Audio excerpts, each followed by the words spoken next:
what is the exact percentage, but women have been suffering a lot in India because the personal law is allowed. That is, Sharia law is partially allowed in India.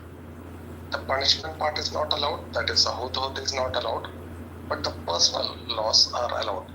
So the clerics have been using, not only the clerics, even the family members have been using it to subjugate women since independence, even before independence also. If you go to the courts, you'll find a lot of divorce cases where they are not getting any maintenance, and even property, even the division of property. The first claim to property of, if I'm a woman, my father's property would be divided among his relatives, and only a part of that would be given to me. So that puts a lot of women at the mercy of relatives of their relatives. So when those women who are aware of this are actually fighting against this. They want the secular law. So one of the advocates, you know what he did? He remarried according to Indian Special Marriage Act, which gives the right of property to his 2 daughters. So now the people are following this. Instead of going only for Islamic marriage, they are also registering the marriage under the special provision, so that their property can be given without any legal dispute to their children.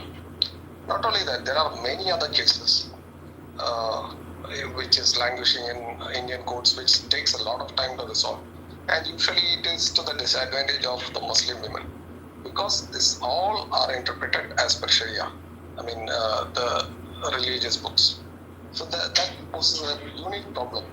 I look at triple talaq. It was so prevalent among the Muslim men to just say talaq, talaq, Un talaq. poquito de estudio en colegio y la escuela de la And secundaria. say talaq, Para talaq, 4 talaq, and just años. divorce the women. After having 3 children, where will she go? She's not even allowed to have a job, or not allowed to have a property, anything, nothing.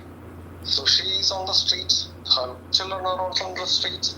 Now she'll marry someone else, and then these children will be abused by the stepfather, and the abuse goes around, and they will not be raised as a good citizens. So definitely, women are getting educated. They want to do away with this Sharia law. Yeah. So here's a question. Why isn't this the case with UK Muslim women, where there is far more support for Sharia law than there is support for Sharia law in Muslims who don't live in the UK?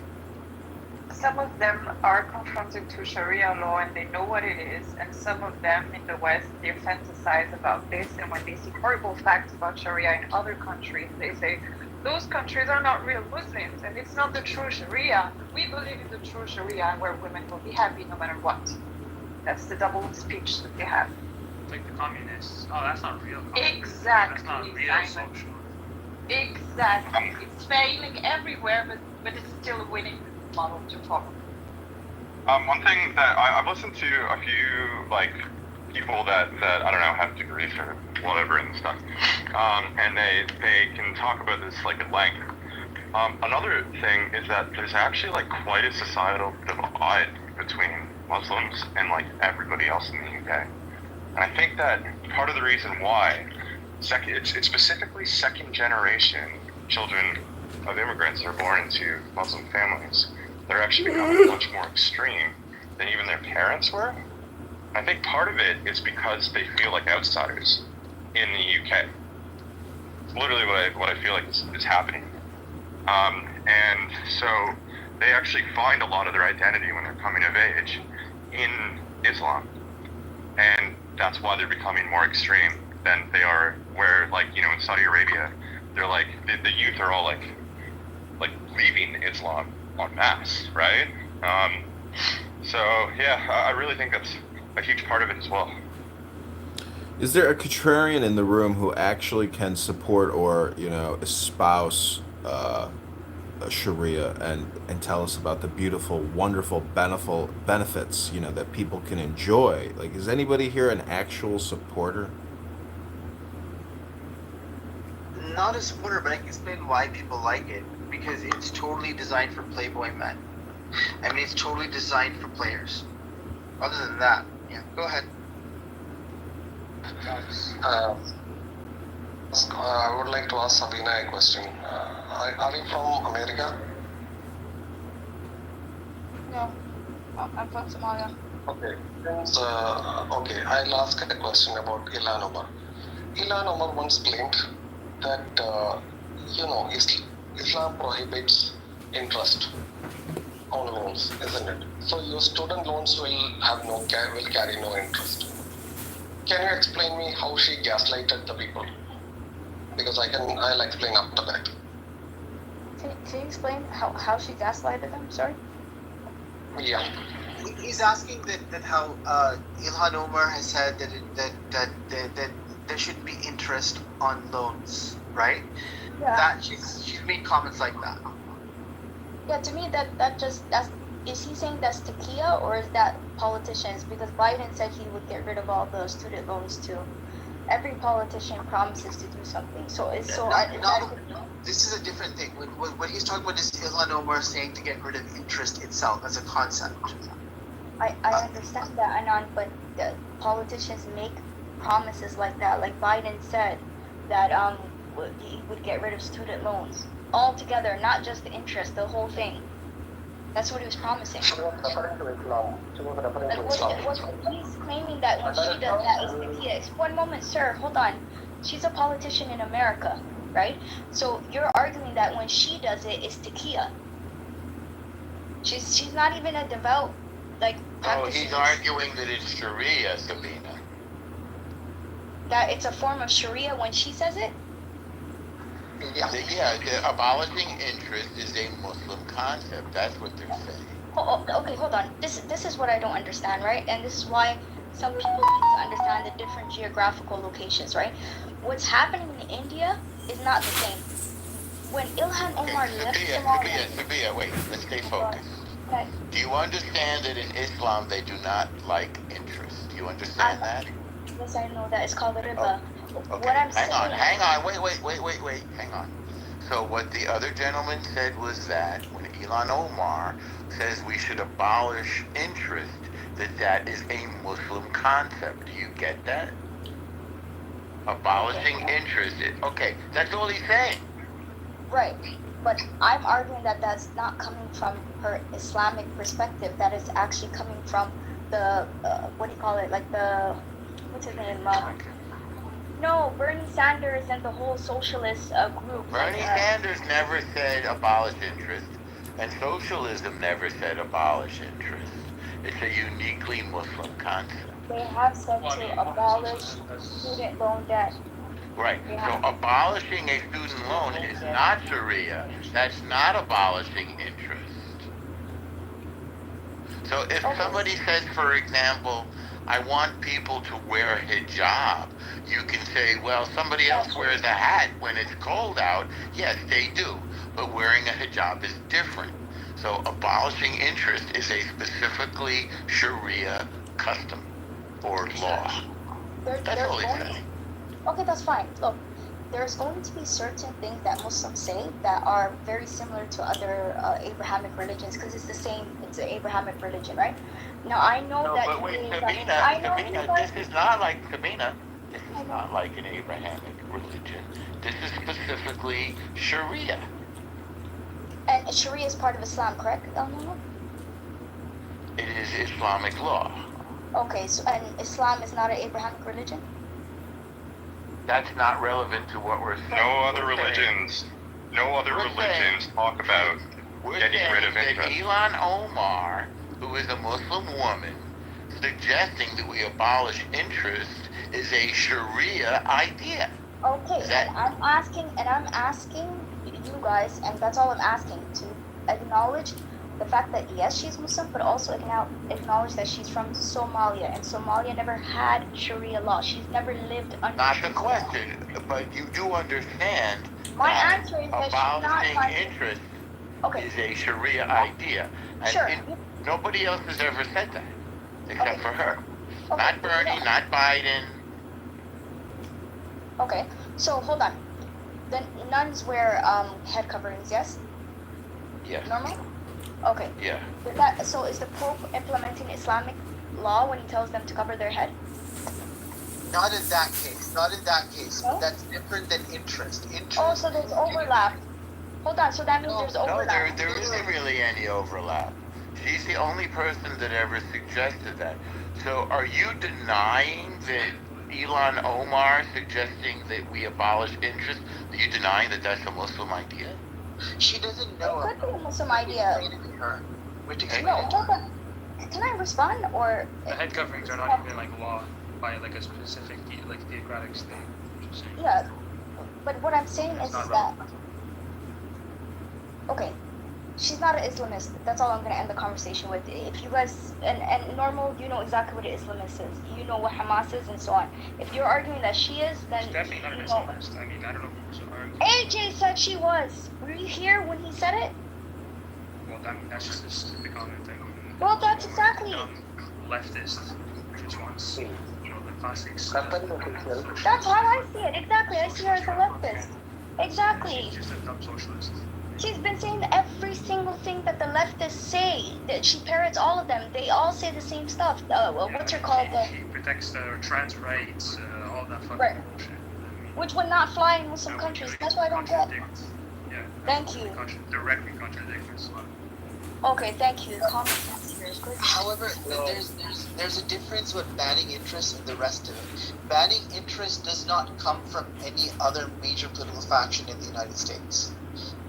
That's different, fundamentally different. Now, maybe if anyone doesn't know that, she's not very well read. Guys, my prediction came true, by the way. Remember I told you Jews bring Muslims into the West? Well, guess what? A Jew in Canada just got attacked by a Muslim, and it was recorded, and it happened right before I said it would happen. It's on. Thank you for that. That was very Is that like insightful. breaking news or something? I don't know that you No. control. It's 24 hour. It's 20 hours old. It shows a Jewish man, and I think his daughter's about 5, and this guy is beating the guy up, and his daughter's swearing all over the place, something like that. Oh yeah, I've seen the video. It's pretty fucked up, actually. But this somehow is trying to blame Jewish people for bringing Muslims in, which is like a kind of like a Aryan nation, you know, like KKK, like the Jews are destroying society by bringing black folks or by bringing Muslim folks. It's a particularly virulent form of delusion that this guy was promoting. It's nonsense. It's stupid.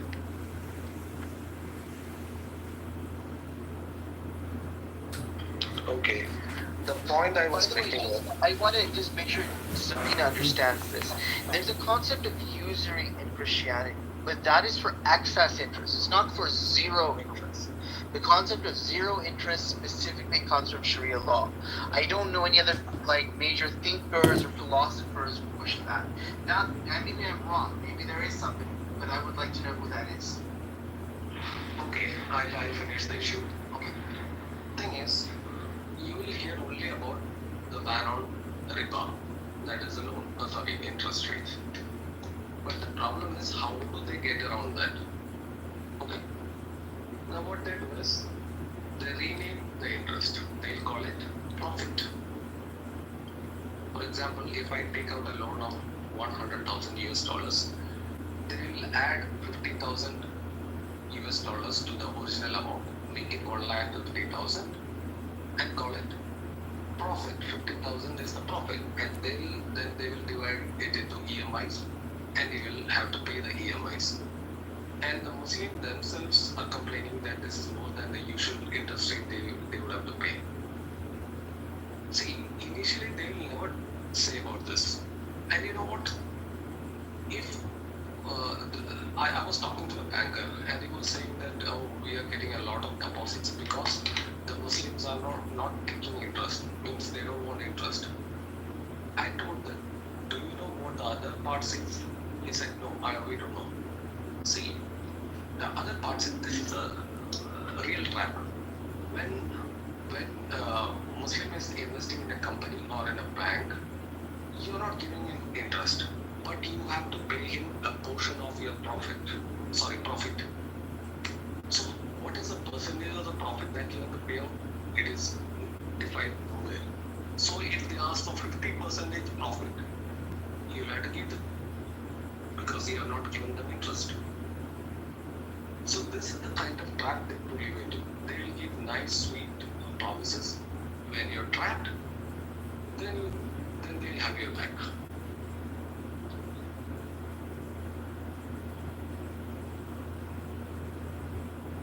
The reason you have that perspective is because your country used to be ruled by Muslims, right?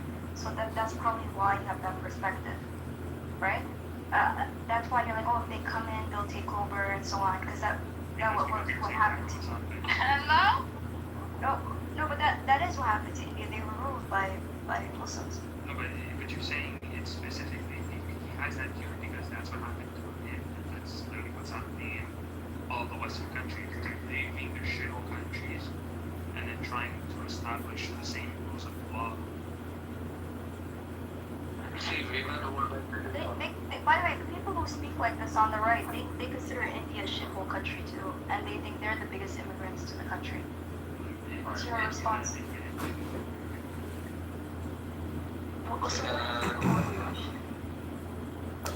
Every country was a shithole country at some point, and then became something, and then went back to being shithole, and then became something, and went back. It just comes and goes, comes and goes.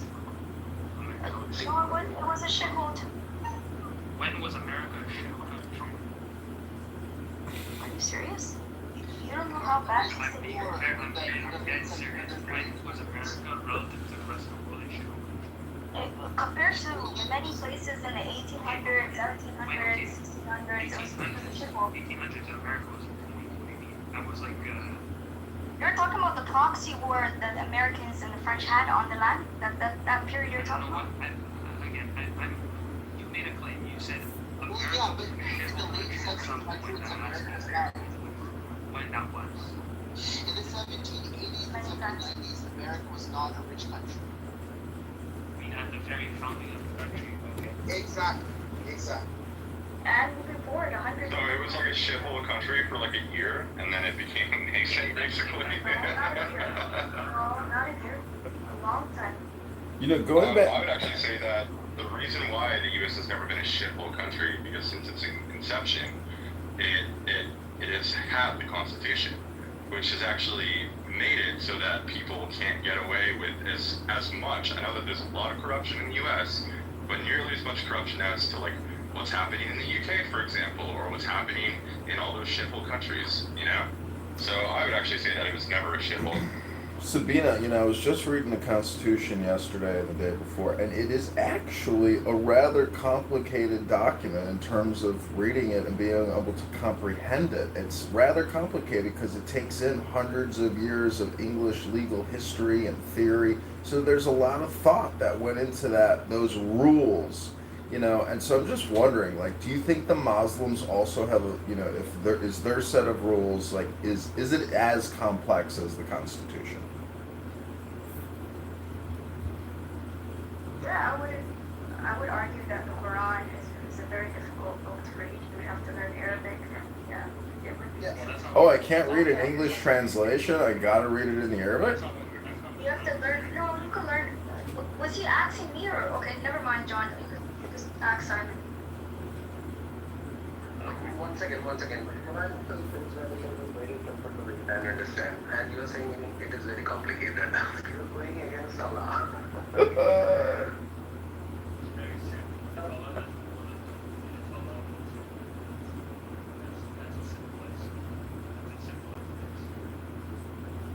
And Sabina, see, we were ruled by Muslims. We were invaded by Muslims. That would be the right phrase. Okay, and we were ruled by British. So you weren't ruled? You weren't ruled either? We were ruled. We were invaded and ruled by both the Muslims that They colonized? colonized. Exactly. Right, and so hold on. So if you come from a country where you were colonized and mistreated, wouldn't that make your view of it different than other people that haven't been exposed to it, right? That's what I'm saying. I can understand right? So How can you have a he's negative? anti-colonial. I thought No. everybody is anti-colonial. Yeah, that's why okay, so if I could just land, that's my point. When Indians criticize pro-colonial. Islam, when Indians criticize Islam, I think it comes from an anti-colonial perspective because they're colonized, so their way of understanding what Because they don't Islamic like to be message invaded is and normal. What about just that? No one likes to be invaded and influenced. Am I allowed to finish talking, Simon? Oh, what I'm saying is, okay, you know what? Stop. You know what? Don't ask me questions. I just want to listen from now on. Because if someone asks me a question, and then I can't respond, so I'll just be quiet. Say something, please. If somebody asks somebody a question, please let them speak. Go ahead, miss. Well, let me ask you one more final question, Sabina. No, don't ask me questions. Ask someone else. Okay, let me ask some other people in the room. If, the former speaker, Anand said that being a Muslim is like being a playboy. Like, it gives the guys all the great benefits and the women are kind of used as like chattel. So, like, what are the great benefits of joining Islam? Andrew Tate can tell you. Is that anti-Semitic, Jew-hating kickboxer who rapes women in Romania? I know, stop trolling. That's your. It can easily promote like a toxic masculinity type of model for young boys, and it's attractive because they don't have to do anything. Since young boys achieve the That's not true. That's not Yeah. true. The men have to. Also, being a martyr and fighting for your land that's not a hard thing to do. Sorry. If the Muslim men are supposed to protect their country and die as a martyr, that's easy thing for a man to do. That's easy. That sounds like a cult of death, Sabina. You're making this work. Okay, and Israel having forced conscription for kids to be in war all the time is also a cult of death, you could say too, correct? No, that's called democracy. That's not called. So how come they don't have a choice? Why is it forced conscription? Well, they do have a choice. They can do social work instead of things. Okay, perfect. About is really cool. No, okay, you have every right to defend your country, right? But if someone said to you that the kids who are fighting right now in Israel, that they don't have a hard job, you would get upset, right? They're not kids, they're 18 and older, they're not kids like in Islam. Because if they have to fight for their country and if they die as martyrs, that's a hard thing to do. Don't say that it's an easy thing to do. They don't die. Why are you making up shit, Sabina? Why are you lying on it? Don't You talk can die as about a martyr. Muslims. Anyone could die as a martyr. Nothing. Yeah, you can. Do you read Hebrew? You said you have to read Arabic to know the Quran. Do you read Hebrew? No, that's called people attract emo people, gothic people.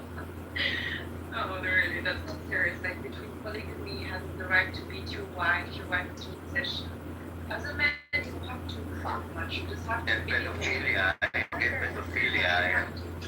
To be a man grants like so many advantages and privileges. It's just it's implausible but obvious. Yeah, I also want to point out Israeli conscription and Islamic sort of martyrdom they're nothing alike. I mean, Israel's drafts protect its people from actual threats, and they train soldiers to survive and defend the country. Martyrdom, as used by extremists, is about seeking death to harm others. One defends life, the other destroys it. So the comparison is absolutely ridiculous. Right, the suicide bombers, Sabina. Your friends. The ones that target civilians, yeah, they're terrorists, but regular soldiers that fight are not terrorists. Oh, like Hamas. I never said Hamas. Actually, these were refugees, They were occupied land, we give them shelter. And why do you assume I'm talking about Muslims now? What about all the Muslims that were in combat for thousands of years? Thousands and thousands of years? Really? I didn't know thousands and thousands of years. And the Jewish people are, the Jewish people not belongs to the land of Palestine. There is no Israel anywhere. Asylum there. Asylum there. If we're talking about people that are there, you should look. you should look at your book, Father. Hang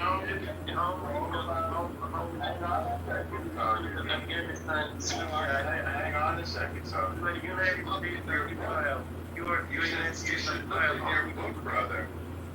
Brother, Israel's in your book. Pick it up. Man, Allah is Zionist. He is many Israel and many times in Quran. And I would like to answer Sabina on the Indian issue. See, we have been colonized by both British and the Muslims. We never kept grudge against the British. I was pissed off as a Christian, as an ex-Christian. I was pissed off British more than the Hindus themselves. But they don't keep all this grudge against Christians or. And what happened? The Muslims. It was not the British who divided the country. It was the Muslims. In 1934, they asked for a separate country because they said that we cannot live with the polytheists. They got two countries which they said that we'll make paradise out of it. What is the condition of Pakistan and Bangladesh? They're shitholes, much more shithole than us. Yes, we are a third world country. We are very complex, and we are progressing. We are a young country. And it is too complex, unlike other countries, it is too complex that it will take some time to get our act together. I agree with that. But we do have a space program. And see, the problem is now the Muslim population, there was no total population transfer to Pakistan. Those who voted for Pakistan stayed back in India. We allowed that. If it would have been any other country, they would have kicked them out. And now what they are doing is now their population has increased. Now you know what happened in my country? The Muslims took out a procession and a 10-year-old kid, I don't know whether he is 10-year-old, less than that probably. He has actually called for genocide of Christians and Hindus in India. He called for genocide of Christians and Hindus in India. This is the condition of, this is what Muslims are doing in my country. And other things that they are doing is they drove out Kashmiri Pandits from Kashmir. 3 lakh people are refugees in my own country. Those are Hindus, and they are not allowed to. 500,000 non-Muslims were kicked out of Kashmir in a matter of days in 1990. That's what they were correctly. You know what announcement was made from the mosque speakers? Leave, convert or die. Really, very chilly. This was from mosque. This is happening in the free India. Okay? We don't have problem with the other. We have got other minorities like Parsis. We have got Zoroastrians. They are the best minority that we have. They are the pioneers. We have got government in exile from Tibet. They are living peacefully here. But this is the only minority that is creating problem for others. That is why we have to take some steps for our own survival. It is not because that we hate or do something. We allow them everything. Even Sharia law is implemented here. Personal law is implemented. What else do you expect? But you are still not satisfied. I am a minority here. I am living peacefully. Believe me, if you are peaceful in India, you can live a very good life. Nobody is going to snatch your women or nobody is going to snatch your property. Imagine what would have happened if I was on the wrong side of the line. If I would have been in Bangladesh or Pakistan, believe me, my mother, my sister, everybody will be abducted. There will be always a threat of abduction. I cannot have property because anytime a Muslim has property, they would accuse me of blasphemy and kill me. Even in conservative areas in India, I had beef. Like in the Hindu majority, I used to have beef. You can have beef, okay, discreetly. But the Muslims want to show their power and we'll cut open your rubber cow and show you boobs. I will, provoke you. That is when problem happens.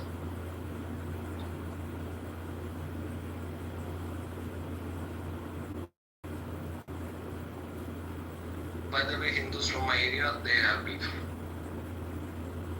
Hey, Tobias, you're here. What's up, Tobias? How you doing? That was an epic night last night. Holy shit. That went on for quite a while. Actually, I left. you guys went on it for. But when did the room close? It didn't close until like 4 o'clock today or something. Wow, it's crazy. Yeah, or 3 o'clock, yeah, something like that. I don't know leaving, but yeah, that was epic. Yeah, and fucking hell, that was like, yeah, it was just fun. Thanks, man. Yeah, first time back in the app in a year, that was epic. Oh yeah, absolutely. Tobias, I have a question. Actually, here, give me just 30 seconds. Yeah, as long as AJ, I've always felt that I know that most Indians are like good, hardworking people, and they're shaped by their sort of culture and faith that actually value respect and tolerance in their community. And Hinduism, which is obviously the majority religion, teaches good principles, very much collects like non-violence and harmony. The country's challenges are obviously made worse by many decades of aggression and terrorism from Pakistan, but the people continue to live and work and build. So I think earlier the comments about India as being a shithole, I think actually that kind of ignores the reality of who the people actually are and what they stand for. Well, I'm not saying that the people are shitholes. No, I'm not responding to you, Simon. I was responding to. I directly said India was a shithole. Oh, was that you? All right. So I mean, like again, but like that doesn't exclude. Like I would say, like Nigeria is also a shithole country, but like Nigerian people are extremely hardworking. So it's not to discount. It's not to discount like the actual people themselves. Yeah, it was because you weren't the only one that said that. It was also that lady, that Muslim lady earlier, where she said it in a way that was directly not for the reasons that you said it. That's what I was mainly referring to her. I lived in India. I loved India. I don't know. I had a great time when I was there, so I don't think it's a shithole country. But so Tobias, my question for you is, what do you think about all of the protests going on today in like every city in the UK? Do you think it's gonna work? Do you think people are done with it? What are the protests going on? They're migrant protests essentially, all over the country. Really? Small towns, big towns, cities. Yeah, I was kind of watching the news earlier, and they were like kind of going to all the different cities, kind of like interviewing people, and it's like so it's in at least 40 towns and cities, but I think there's a lot more going on because I saw them in my town too when I was in town. It was smaller though, but yeah. What are your thoughts on this? Because it's getting pretty crazy here.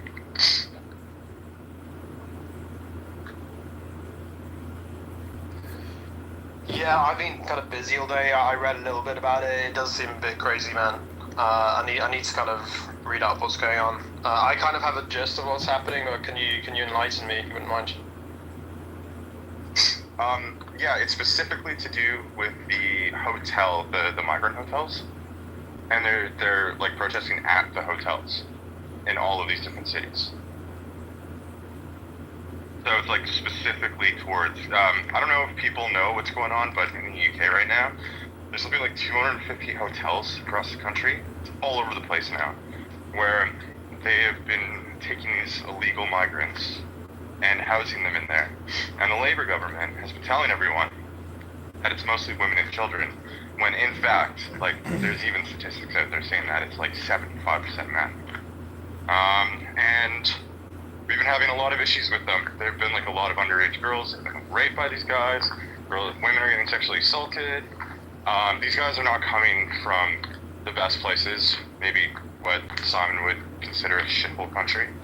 And it's getting to be a pretty dire situation in the UK. And I think that basically the UK is like about to explode. So that's my thoughts on this. And a lot of people are saying it. Yeah, I'm following what is happening in England. It's very pathetic situation. Even now, even now the boats are coming and the government is not unable to stop it, despite the PM saying that we'll be deporting them.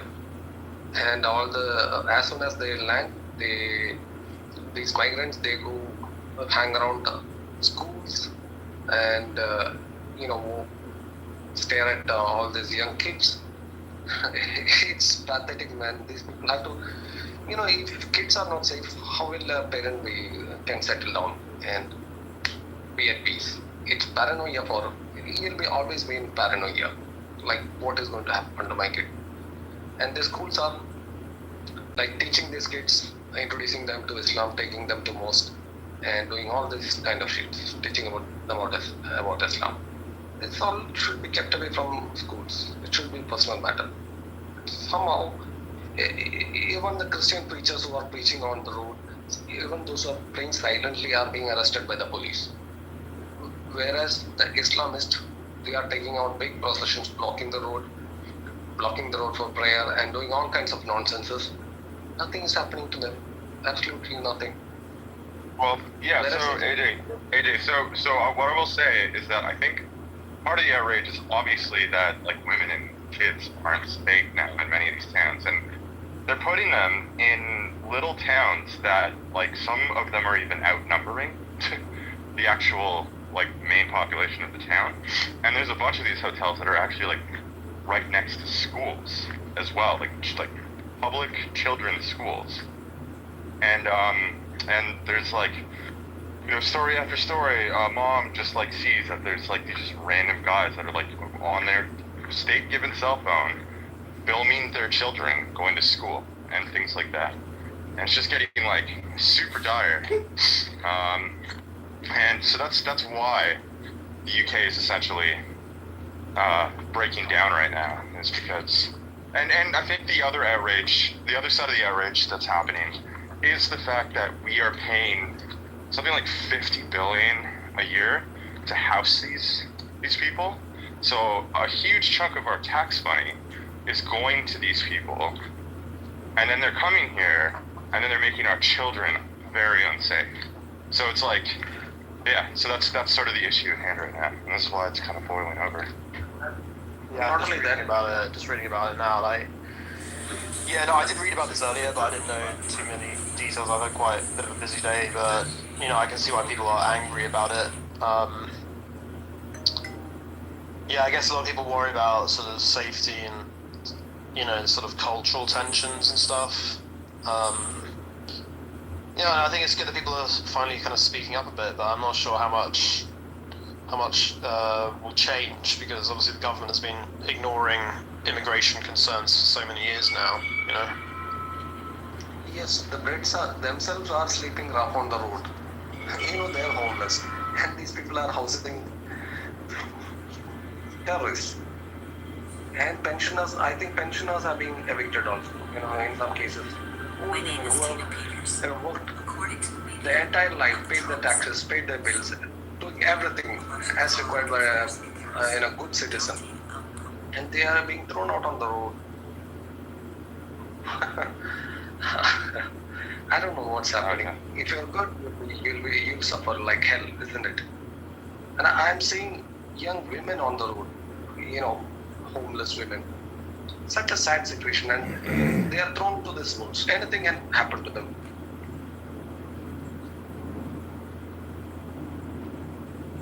Yeah, I mean, one other big thing that happened that has people up in arms is that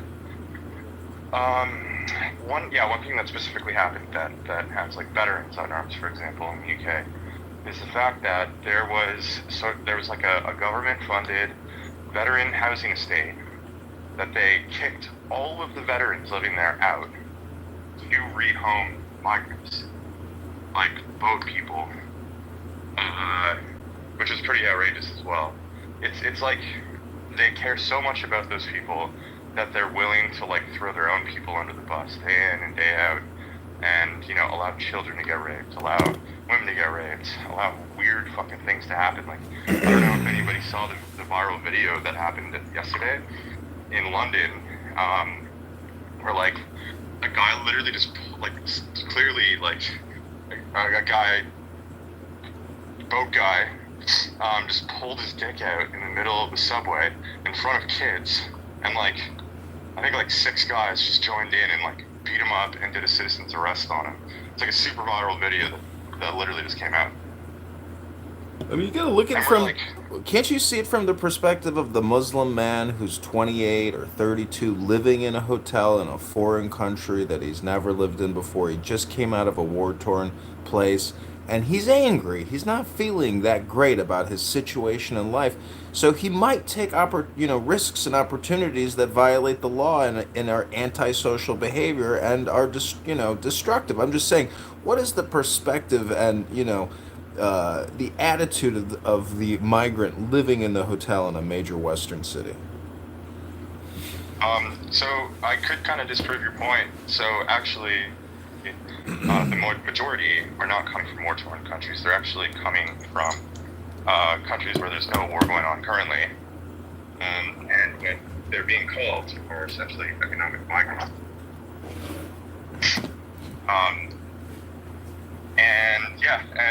So it's not, they're not coming, or they're coming here to get free money, essentially. Because, you know what, I'm all for saving refugees, getting people out of war-torn countries. If people are unsafe, I would say that the UK, now that it's the rape capital of Europe, I would start to say that women and children should probably start migrating out of this country and go to a safe country. But yeah, no, a huge portion of these guys are not coming from war-torn countries. They're coming as economic migrants because the government is giving them money, giving them free housing, they're giving them a cell phone, they get a weekly allowance, and most of them are ending up with permanent residency in the country. How many of them are sent back? Almost none. Almost none. What's the process? How long do they wait before a decision is made? Well, there's so many people that have come into the country, the courts are backed up by about 2 to 3 years. So it takes about 2 to 3 years now to find out if they can stay. I think something like 85, 90% stay, and they get permanent residency. And at that point, if just say they do something like rape a child at that point, they can just rip up their other passport and say, well, I don't have that passport anymore, so you can't deport me from this country. And the other thing that's outraging people is the really lenient sentences that are happening to these people. Like, I've read story after story after story after story of people getting suspended sentences for, like, raping an underage girl because they have these lawyers, these NGO lawyers, that are saying they didn't know that it was wrong.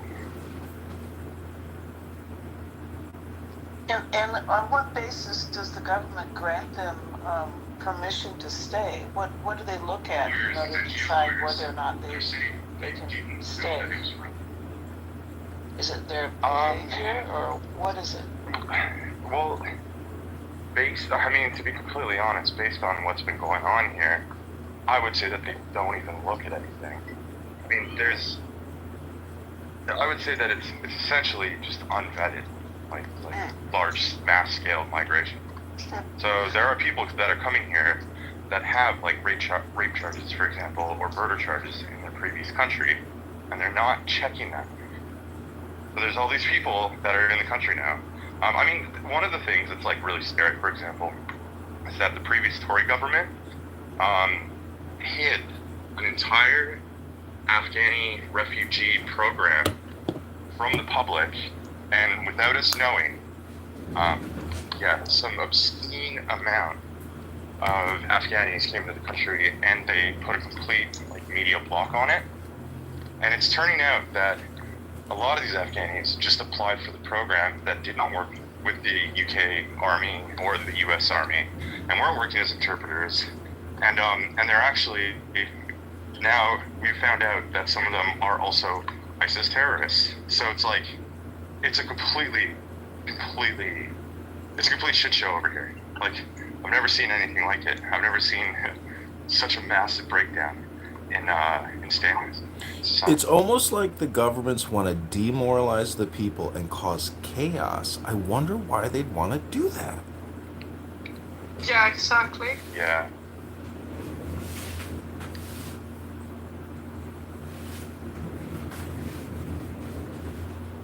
I mean, you do realize the only way to rule Clown House or, Clown World is to destroy Clown World or, to essentially divide and conquer.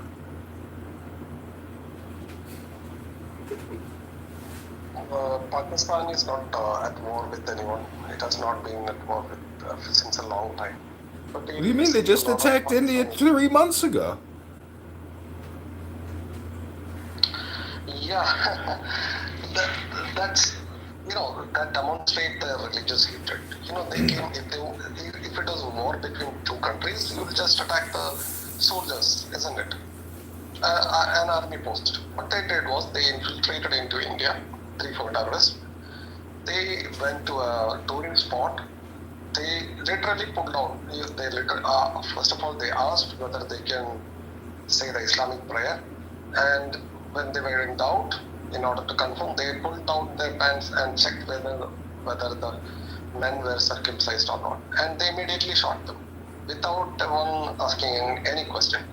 And when the accompanying women was in a state of distress and said, "Kill us also," they didn't kill them because they want to leave people so they'll be in a state of trauma. And everybody, Hindus and one Christian also was killed. So this is the religious hatred. We don't, there is no other problem other than religious hatred. I would like to inform the room that there is a Islamic prophecy that says that they will conquer India. It's called Ghazwa Hind. You can just type on YouTube Ghazwa Hind, and you'll find hundreds of videos that prophesize of this. They're already ready for this, and there are people asking, when we conquer India, what will happen to all the Hindu women, whether we'll marry or whether we'll keep them as sex slaves? This is the kind of idiotic question that they are asking to clerics. See the kind of indoctrination and the kind of hatred that they have against others. And even the children are so indoctrinated that a video came up, like we'll be celebrating our next holidays in New Delhi or in Mumbai or at some other city. You know what that implies? That implies that Pakistan will conquer India and they'll either convert or kill all Indians.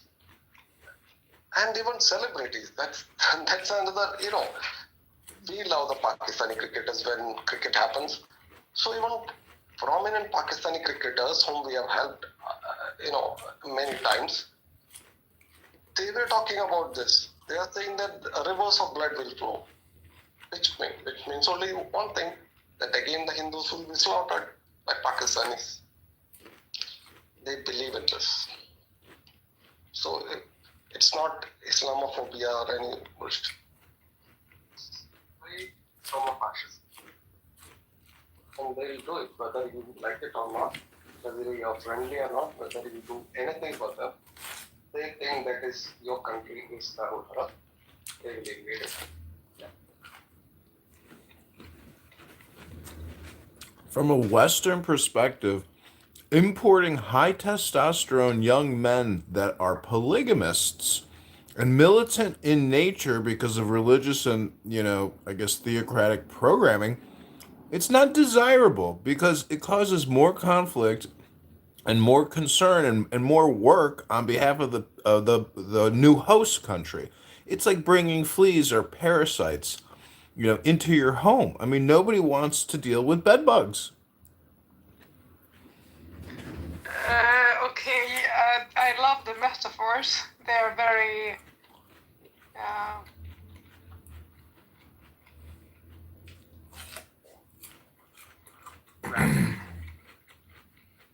No, but I just think that they were a little bit small, maybe, but it's okay. The word you were looking for was creative. I just want you to land. I want you to hit that nail on the head there, John. Not quite there, bro. But I can see what you're saying. I just wish you were like there.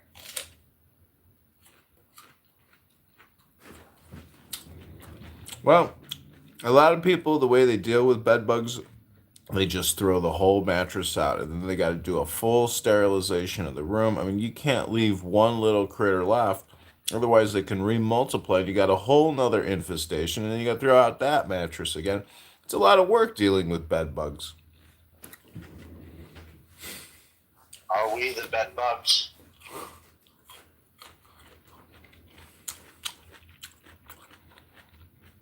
Well, sometimes you don't know if you're the parasite, and sometimes you don't know if you're the host. But, intelligence is being able to determine whether or not you are the parasite or you are the host. So, what if we are able to realize we might be the parasite? Are we still intelligent? I don't know, if you describe yourself as a parasite, would you describe yourself as being intelligent? I'm not saying that. I mean, maybe sometimes we all can be a parasite, right? I don't think that's the be a little question. shitty. I think the question is ethics. It's what is right, what is wrong, and that should be the guidance when you speak. So if we don't have any guidance, we can talk shit about everyone, we can start a genocide or anything.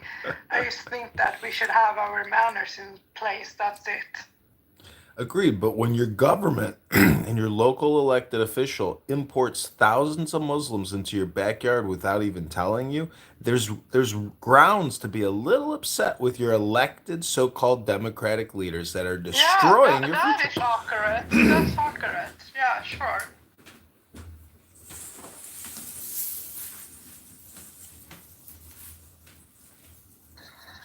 I have sent you a website. It's called thereligionofpeace.com. It's very informative website. They update the daily attacks or incidents that happen around the world. It also gives the statistics on what is happening around in the world in a month. It has also some interesting things running like Ramadan bombathon. During Ramadan, the number of kills that Muslims make is given as statistics. Hinduism. Now that's religion of peace. There we go. The guy who killed Gandhi was in. Okay. Sorry, I couldn't hear you. Mountain.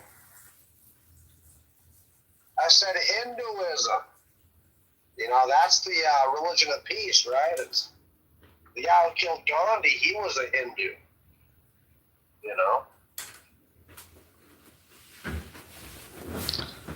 You're saying that the guy who killed Gandhi was a Hindu? Yeah, he was. That's what I've been reading. He was a Hindu. Yes, of course, he was a Hindu. When women were being raped in Calcutta in Direct Action Day in 1947, you know what Gandhi said to these women? Learn how to get killed. If the Muslims want to rape you, just let them rape you. He was also responsible for another genocide in 1921, wherein the Muslims almost wiped out the Hindu population in southern state of Kerala, and all, including Annie, was criticizing him. So he was basically appeasing the Muslims. He allowed them to massacre the Hindus on more than 2 occasions. He considered the creation of Pakistan and Bangladesh. He also sat on a protest to give Pakistan 50 crore rupees. Okay, you know what Pakistan did? They took the money and bought ammunition and raided India. Can we talk about Israel and the problem Israel has? I mean the problem the Muslims have with Israel instead of other countries, please? Sure, but it should be Well, he's saying some interesting things about the Mahatma Ji I've never heard before, and I gotta say, it's a little alarming. Yes, it's alarming because even I was not aware of it. And only when I grew up and people started saying, I opposed them. I said nothing like that happened. But when I read history, And when I had gone through the accounts of those who were privy to it, I have a different view.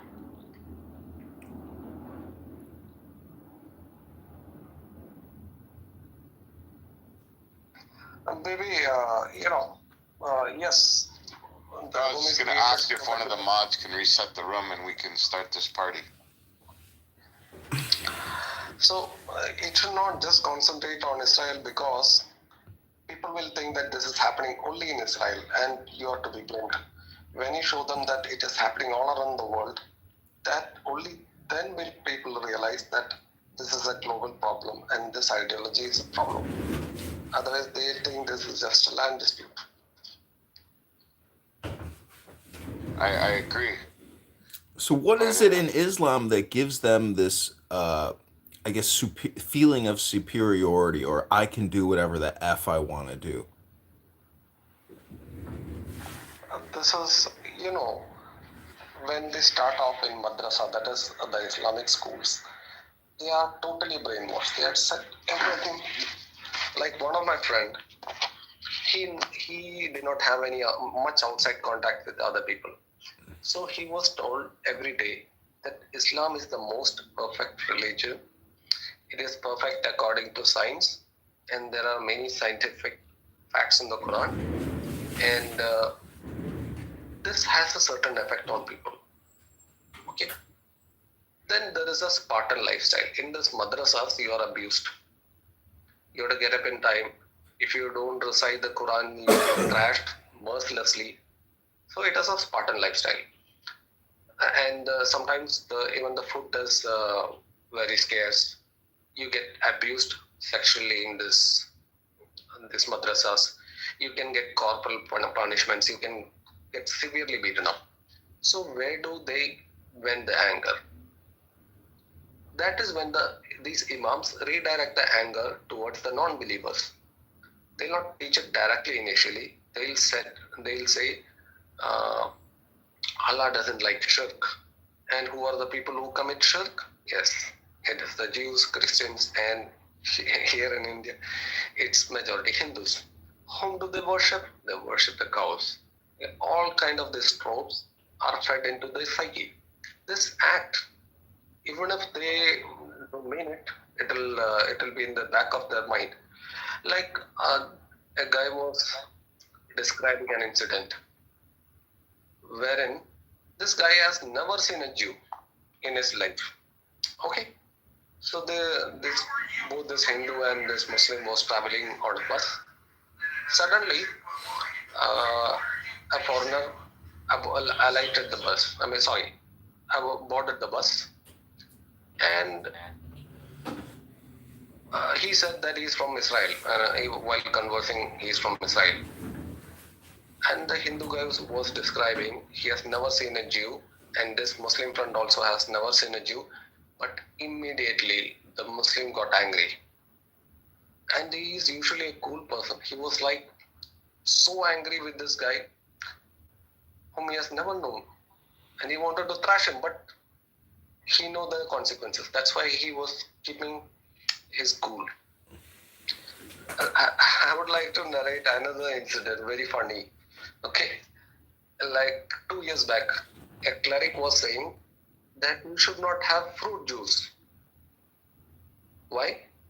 Because the juice rhyme with the juice. It is the invention of the juice. Imagine the kind of tropes they are making up and distributing. It's very funny. But at the same time, it is also tragic. People who believe it, idiots, because they've been conditioned that way, and they have this control mechanism. Everything that you do is controlled. If you don't go to mosque, people will notice, and they will ask you, "Did you come to mosque?" He cannot lie, because there will be others who will corroborate the story. And if you don't come, he'll be like ostracized, and people will like physically assault him if they don't come to mosque for a long period of time. Did Muhammad decide to call? Did Muhammad decide to call Islam Islam because they want to like slam all religions and slam all other ideologies? Is that the basis for the Muslimic, or the Mohammedans is Islam?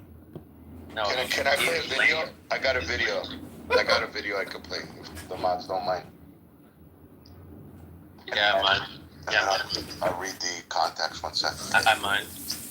You mind? Yeah. Who's that? Yeah, you're not a mod. Okay. I am. I'm a mod. No, you're not. Okay. Yes, So, I am. mod, can you mute that guy so I can play this video? No, I'm a mod. Mute this guy. There's an idiot. Okay, 1 second. What's the video, baby? What I'm playing it. I'm playing it. 1 sec. But what is it before you play it?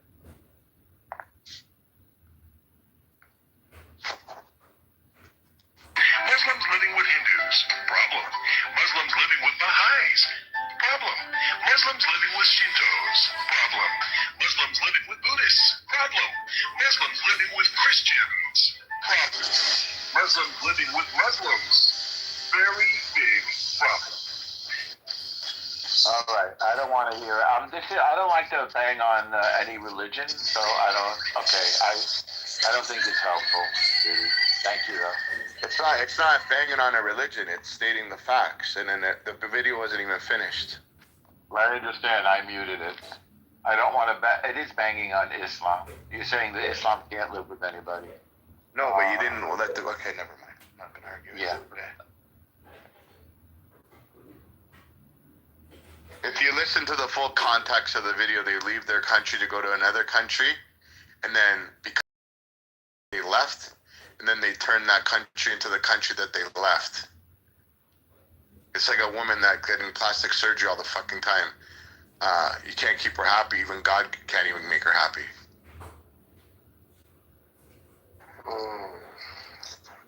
When Pakistan was divided, the man responsible for partition was Muhammad Ali Jinnah, Shia. Okay. Now the Sunnis in Pakistan are calling Shia. But I heard it is that, Norb. You didn't want to slam, but this guy's been slamming Islam for the past 20 minutes that I've been in the room. But you wouldn't let me play the video.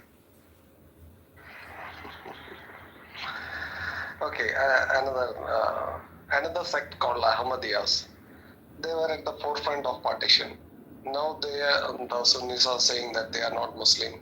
They are being persecuted, while Ahmadis in India are having a peaceful life. You can see during Eid, they are not allowed to sacrifice the animal.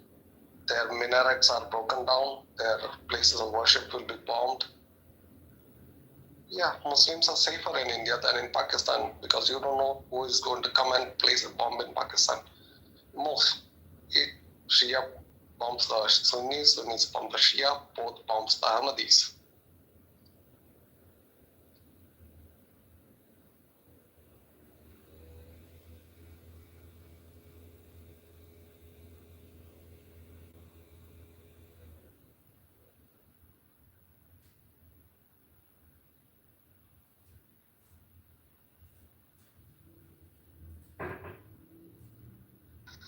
Well, Scotty has put up another room which says the Zionist can't be reasonable or have a debate.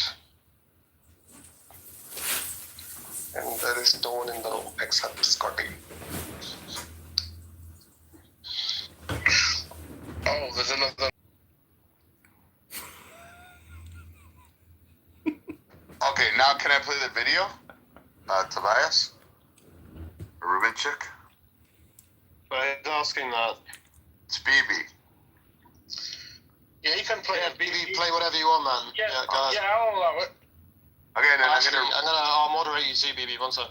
Thanks, and then I'm gonna read the context after because it's pretty interesting. But yeah, 1 second, guys. Thanks. Because I think it's important. Problem. Muslims living with Hindus. Problem. Muslims living with Baha'is. Problem. Muslims living with Shintos. Problem. Muslims living with Buddhists. Problem.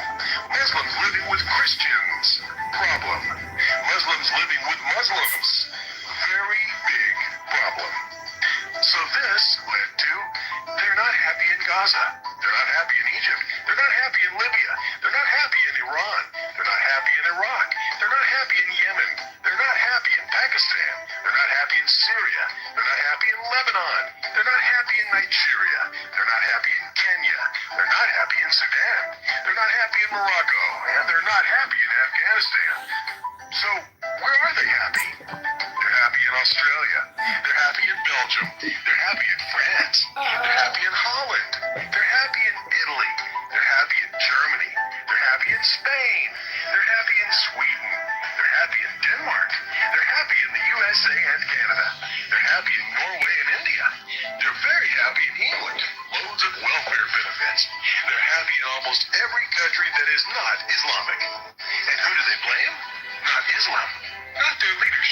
not themselves. They blame the countries they are happy in, and they want to change the countries they're happy in to be like the countries they came from where they were living with.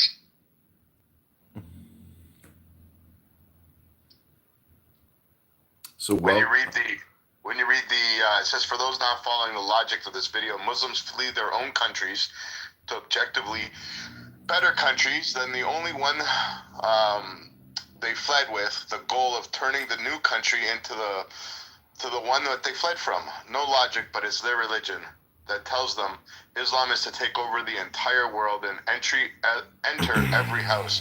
Many other migrants flee countries that are not Muslim, but the difference is that they assimilate into the countries by respecting its laws, but becoming more like the people in it, sometimes for the better, sometimes for the worse, but they do not have an end goal of turning it into the place they came from. That would make zero sense. Well, you can't put the blame necessarily on the people that want to make their new host country like their former bad host country, because it's really the leaders of the Western countries that are letting them in to begin with. Those are the most guilty, in my opinion, of all, of this whole dynamic. It's the people in the West that are letting these Muslims in. I agree. And why do you think that is? And you're a very intelligent guy. Do you think they're doing it because of votes? I think it's clown world. It's a wokeism, and they are trying to they're trying to malign and destroy their own country in order to essentially maintain power, which you could say is votes. No, they're doing it not just for votes. They're doing it because these people come and work the jobs that you would not work. But they're not. But they're not like in Canada and the United States. If you see it, they're coming here because they're making more money. Like in Canada, they're making more money than somebody who's worked here for 35 to 40 years, getting on a retirement pension and benefits and old age. They're making more. So my mother tomorrow, even though she came as an immigrant, worked her whole life here, worked for 50 years. I think she makes $1,100 a month, retired. If she goes tomorrow, throws away her passport, starts speaking different language, she would quadruple that amount. How the fuck is that right and normal? I want to know the actual stats on how much migrants, like what's the ratio, how much they're taking off of the system as opposed to the people that actually built this country. I would agree with your statement if it was 20 years ago. They come here, they work. No, they come to Western countries and into Europe and take the benefits of it, and then burn the flag of the country that they're sitting in, receiving the benefits of it. True, but I'm saying there's demographic change. I mean, you cannot deny that the average age of Europe is now like 45 plus, 47 plus in Spain and in Norway and so on. You cannot deny that sooner or later, the doctors, the nurses, lots of these people will be immigrants. And out of immigrants, a huge number of them are going to be Muslims. So you think wait, hold on. Because from my understanding, the Muslim world's making babies at a faster rate than anybody else, but somebody who's very well versed on is Yaakov. He could give you like actual data and stats on that. But, Yaakov, you actually talked about the birth rate. Yeah, in Western countries, they have much larger families than native populations. In the U.S., average American family is like 1.69 kids per woman. It can be anywhere from 3, depending on where you are, 3 to 5. When you're getting all these benefits and you're getting housing allowances and other things, it's easier to have kids. Okay, There's a built-in incentive to have children. Like they're taught, more kids equals, a better future and quicker path to taking over. Absolutely. Quick anecdote. I was in a cab in the U.S. and the guy who was driving me was originally Palestinian, right? Who lived in Egypt. And he was telling me, I just happened to ask him, like, what do you do? He's like, I have a business, my son's run it, it's a mechanic shop, garage. And he's like, I I have a good business. I'm like, okay, cool. He's like, yeah, I have 5 kids in America, 5 sons. All of them are supporting in the business. I'm like, wow, that's a lot of children. Oh, he's like, that's nothing. He's like, that's nothing. My cousin who lives in the West Bank has 125 grandchildren. 125 grandchildren for one man. Because he has 15 kids and 125 grandchildren. Maybe he was exaggerating, I don't know. But No, but that goes back to the average age of 45 and older. I believe it's way younger. The thing is, like, try even living somewhat of a decent life with like 15 kids and like fucking 125 grandchildren. It's like, there's no, like, if you're living in poverty and you're just having sex and kids, it's like, okay, cool, like, there's nothing to aspire to. But like, when you're living a somewhat decent life in like a Western country, like, you don't want that many kids simply because like your standards of living would be drastically. But why not? If the government's giving you benefits to pay and you're living better than somebody who's worked there their whole life. But the problem I see with it, the problem I see is I don't think it's the problem of having 15 kids. I think the problem is when you're in that country receiving the benefits of the 15 kids and then you burn a flag of the country that's giving you the benefits. I think that's where the big I wake up and I know what you're. The median age for Muslim Americans. I don't really care about that. The median age for Muslim Americans is 34, compared to, depending on what sector you're looking at, anywhere from 39 to 48. So they are significantly younger. So you can compare 34. Actually, the best way to compare, best two numbers to compare is 34 to 48. Median age. Did you hear the story from Texas where in Dallas they bought like 400 acres of land, wanting to get That got shut down. That got shut down. I know because that game got shut down. Yeah. Why? Yes, but they were trying to create a small little Islamic piece of land within Texas where Muslims will rule. They will have a central mosque and mostly Muslims will get housing in that community. And they were trying to create a small little Sharia law. In Texas. They do that. So the way they got around doing that, and I don't know how, I have to look into it. I don't know how Governor Abbott shut it down because it's a local land use issue. But he claims to have shut it down. But the way they got it, you can't just sell property to Muslim Americans. It's just not allowed. What they did do is to say there's essentially it's a homeowners association and there's a common fund that you have to pay into, and a large percentage of the common fund goes towards maintaining, I don't know what the Muslim word is for mosque, but the masjid, I think is what it's called. So a lot of that goes to masjid, thank you. So like Christians and Jews or anybody, A, probably don't want to be surrounded by all of that, and B, don't want to be supporting that financially. So it's a cute way of gatekeeping. And I think legal gatekeeping. And I think the problem is I think 90% or 99% of the room wouldn't care. They don't have a problem with any religion as long as the religion is not impeding on your life. Or I don't see many other religions where they leave the country that they're in, go to another country and try and rule the whole country, make everybody their religion, and don't want to contribute to society and want to make their own society. I think that's where the big problem is. And I think the elephant in the room is who we all see. So that's where the big problem comes in. Well, look at Syria and the Islamists in Syria. They're throwing Druze off of cliffs that they just murdered. I mean, it's a murderous overthrow of the governments and the locals. It's submit to Sharia or die, and you're lucky if we don't kill you, even if you do submit to Sharia. Yeah, and where's the outcry? Where's the rooms? Where's the clubhouse rooms? Where's the Twitter spaces? Where's the Instagram? Where's all these rooms? Where's these protests about what's going on in places like Syria? And I think there's a huge number of places that it's going on right now. Where is the outcry? There is none. They're not. You can go to Amir's room and he says, I don't talk bad about Hamas. He says, that's not my job. I don't talk bad about Hamas. So you have, and he will call people kufirs, and and listen, if you're an Islamist and a Muslim, like, you got to stay on code. You can't break from code.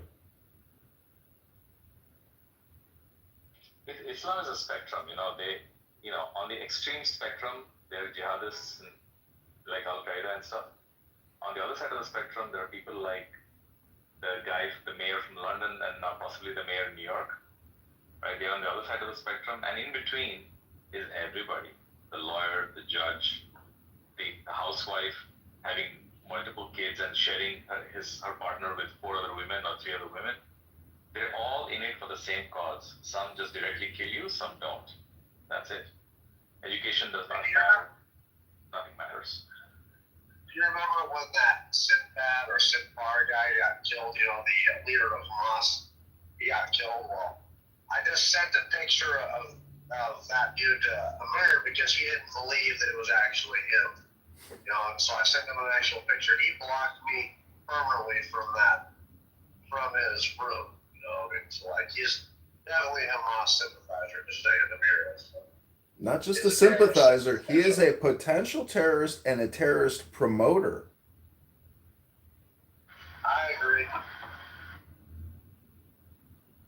Absolutely a promoter. To be honest. It just reminds me of, you guys remember when ISIS was like doing their thing and they were big? And you would see little groups like in Virginia, and I forgot that, like, there was little camps, and then women were also running to join and be married to them and this and that. And it was like, what the fuck? This is more of a passive aggressive way of what they're doing now. But I think it's more dangerous, far dangerous of what's going on with these rooms, with these guys that are promoting and sitting back and saying, I'm just giving you the news. And no, you're not, you're grooming. Yeah. Just as bad as our schools were grooming us for college. I mean, where the fuck are the groomers from? Yes, Adamir, yes. See, if you're a leader and all you do is stir the pot of hate, you're not a leader. You're actually a leech, a parasite, a turd.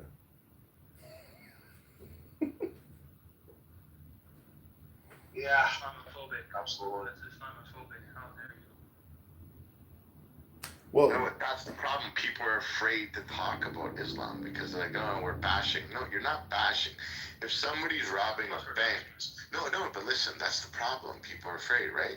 But if we're talking about bank robbers because they rob banks, then they're like, I don't want to give bad word names to bank robbers. No, you're doing a bad fucking thing. Somebody needs to talk about you. And there needs to be more and more people talking about it without the fear of being called Islamophobic. See, Sabina will say there's a difference between Islamophobes and Islamahate. See, Islamophobia suggests that you are fearful of something that you are unaware of, meaning that you haven't really truly learned that Islam is a religion of peace and harmony and balance and stability. So you're accused of being fearful about something you don't know anything about. And when you attack Islam, you're called an Islamic hater. So this is all just political reverse psychology, and it's absolutely ridiculous. And you should be concerned not just about the religious aspects, but you should be more concerned about the political ambitions. It's a political movement primarily and deals very little with spiritual, psychological issues with regards to peace and balance and stability and harmony and love and law. It's political. It's a political movement to control you, to usurp your rights, your constitutional God-given liberties, with a new set of rules, which is the final revelation, the religion that culminates the Abrahamic religions and summarizes it in a brilliant new flash of political ideology. Wow, that was amazing. Fuck Islam. Garbage philosophy. It's a primitive philosophy. And it worships death, and it's not compatible with Western values. Fuck it. Agreed. See, if they were more intelligent, they would actually be reading poetry and doing taqiyya by giving you maybe the fruits of Islamic scholars like Rumi, and that because that is a great book. But again, that deals with psychology. That to me, I've read Rumi many times. That's the only intelligent thing I've ever read that has come out of the Islamic world, and it was Persian. It was not, Arabian.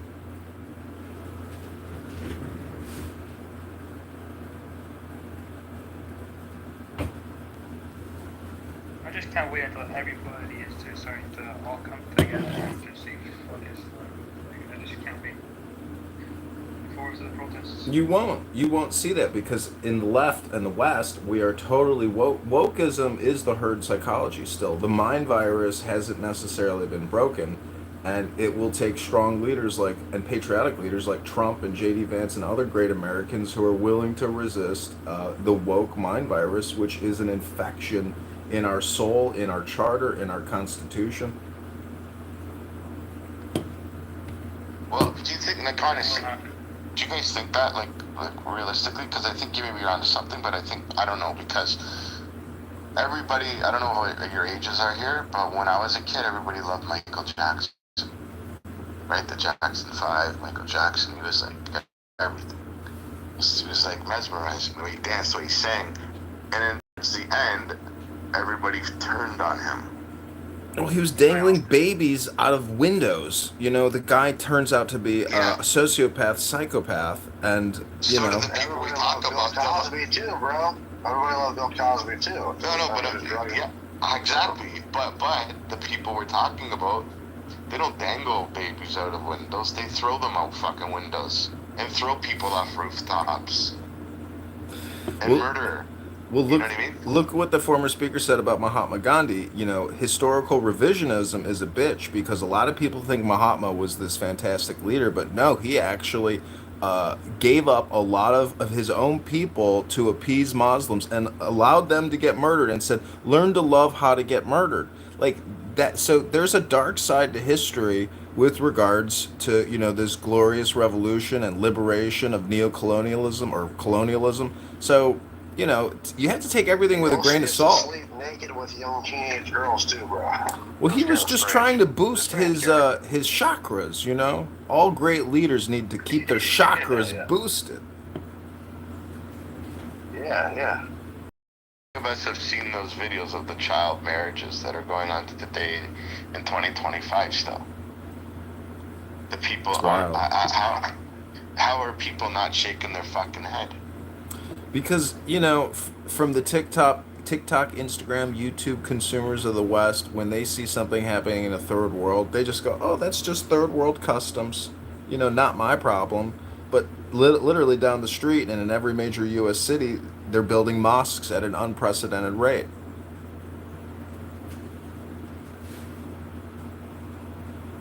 That's the culture. I mean, Jewish restaurants in Chicago get torn down and they build mosques. It's happening all over, and the Saudis fund a lot of this. There's a lot of criticism in America for Israel and other countries, but you don't ever hear these complainers talking about Saudi Arabia or Syria or Yemen or any of these places where the virulent strain of Islam exists. And meanwhile, we're importing it into our own major cities and even rural towns. It's an invasion, and Trump is just the man to stop it, and he is stopping a lot of this Muslim migration. Yeah, absolutely. He's the man because he just took a $250 million Qatari plane. You know why he took that plane? And why did Qatar give it to him? Do you have any idea? Well, see, he's a smart guy. You don't kick a gift horse in the mouth. If somebody says, hey, here's a $250 million toy, and people criticize, but go ahead, Shiva, why?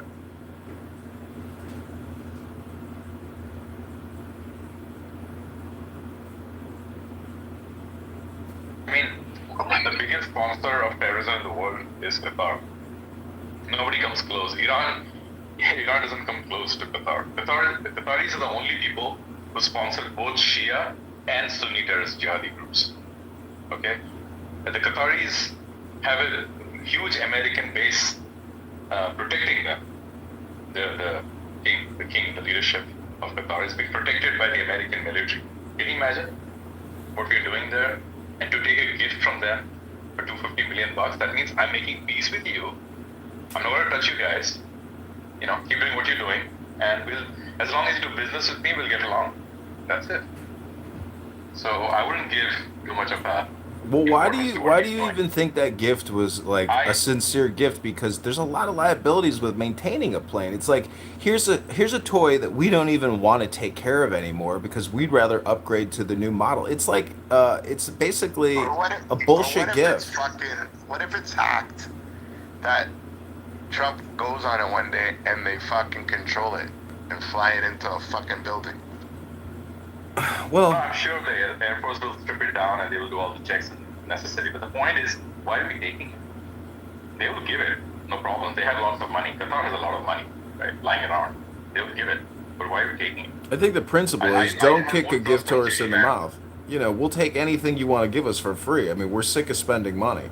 How about you give us something? The point is, it's a fucking insincere gift. It's a stupid gift. But the fact that the media blows it up and claims that he's violating emoluments and that he's taking a gift, it's his gift. It's going to go to his presidential library. It's like, fuck off.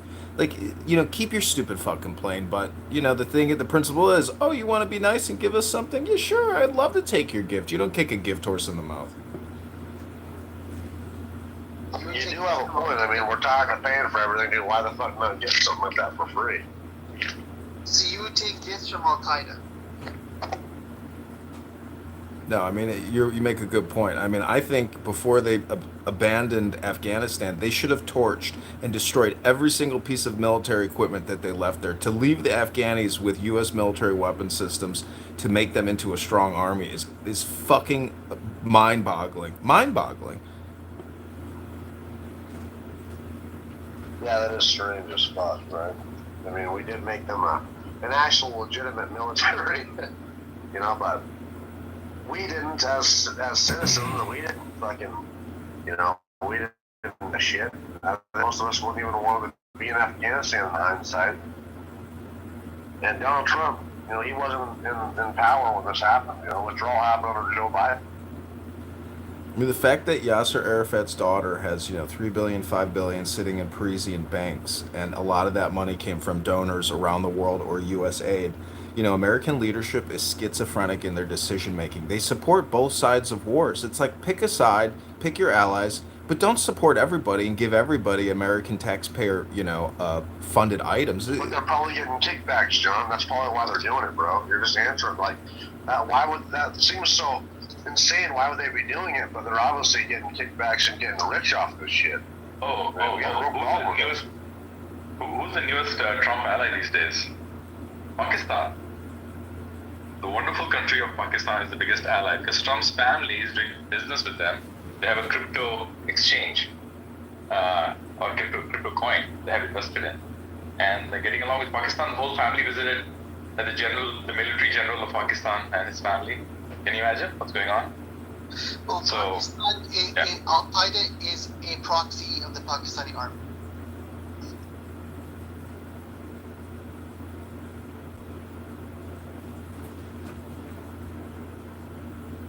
Yeah, I mean, Sons just issued a SPAC, which is basically a blank check IPO, I think for $100 million, so they can make an acquisition. It must be nice to go to the market and be like, hey, we want to start a business. We don't know what business it's going to be yet, but if you could maybe lend us $100 million, we would love to take that money and buy up somebody else's business.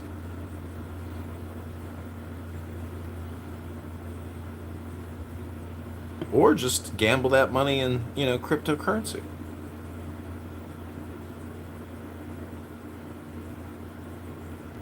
So yeah, I voted for Trump, don't get me wrong, but I don't know where this is going.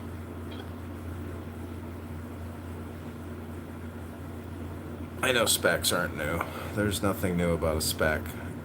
But yeah, I mean, Islam is not the religion of peace. I have the glorious Quran, and I've tried to read it a few times, and it's very difficult to read because it's so boring, and it's you can tell that it's not written by some kind of college academic, scientist or philosopher. It's really definitely written from the desert, you know.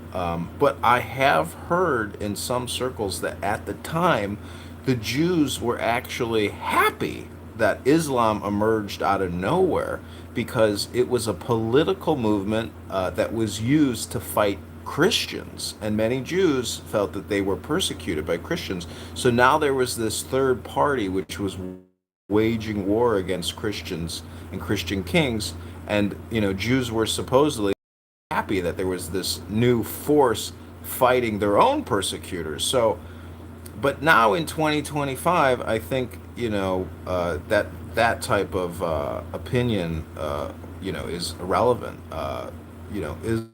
Islam uh, is so devious because it mixes law, politics, and religion into one with no differentiation. I mean, the beautiful thing about America is we have separation of church and state. There's no government religion. So, when you merge religion into a government, that's like total mind control. There's no liberty or freedom there to experiment with new ideas. It's either submit or die.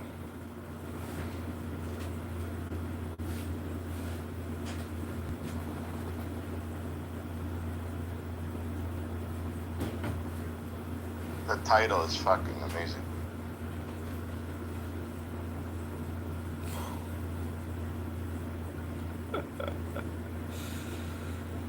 So who is the supposed Jewish ghost that wrote the quote glorious Quran? I'm wondering if they did that, if they, some Jewish guy's like, oh, I'll do it, and he just cosplayed as a Muslim. And he's like, let me make it boring. Oh, well, see, now it's this Jewish psyop. Yeah, and violent. You know what I mean? Just people.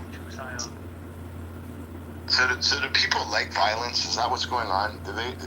Is that why it's being, yeah, is that why it's being flocked towards? Because people need violence, or they call that a little excitement, but then they change it and call it passion. Well, it's because they justify it. I mean, this is like the problem with the West, the Muslim world is that when they hear the resistance against the West and blah blah blah, they actually sanction it. And it's to whatever degree necessary. Oh, Hamas are killing Jews, or 9/11 goes down, and these people cheer it on. Yeah, but isn't there some Arab Muslim countries right now against Hamas, and people are ignoring them and saying that they're not Muslim countries now because they feel that they're traitors? Who's this? I don't know. Isn't Saudi, Qatar saying to Hamas, release the fucking hostages already? Does that mean that they're against Hamas? Well, you have France, Canada, that are saying to Israel, we want to shit on you and want to recognize Palestine as a state. So you have countries that aren't Muslim countries that aren't talking, saying Hamas, release the hostages, but you have Muslim countries. Okay, that's honest. That's dumb.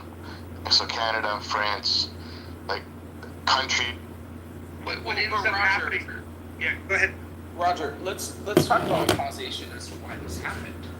We had a refinance culture and a lending culture that, a certain generation participated in, to taking out millions of dollars out of their equity to send their kids to, study women's studies at, Cal State Berkeley. So, I mean, the same generation is a direct cause of the same pattern of frivolous financing that the generation that they're complaining about engaged in. Yeah, the good old-fashioned HELOC. You don't see many of those anymore. Is that like a wrestling move?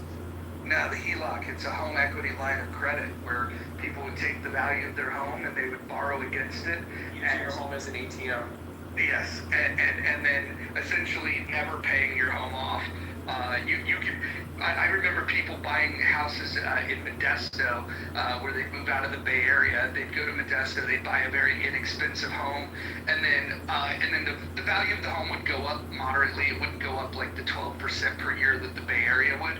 But let's say it goes up like, I don't know, 7-8% per year. And then to Adam's point, let's say they have like an event like, oh, Johnny's got to go to college. And they're like, where do I get college money? And then they look at their home and they say, oh, I can borrow against that. And so then they borrow like, against the value of the home. And all, they're not very good at math. I mean, yes, it's a source of income. And if you wanted to use it, you could. And I think you should be able to. I don't think it should be hard to get a home equity line of credit, and now it is. But it's not a wise move, because the whole point of property ownership versus rental is to be able to have this asset. And now you can use that asset to pay for the education if that's what you wanted to do. It's just a really fucking bad idea, because basically what you're doing is you're helping get a degree that they're probably not going to go into the field of anyways. It's like 80-something% of graduates don't go into the field that they studied in. So you mortgaged your fucking house for nothing. Like, not even just that, Mojo, but like the same generation raised a culture to where loans, lent are otherwise forgiven. So a lot of these kids have not produced a positive return on their parents' investments. They're not taking their parents in, when their parents are getting sick.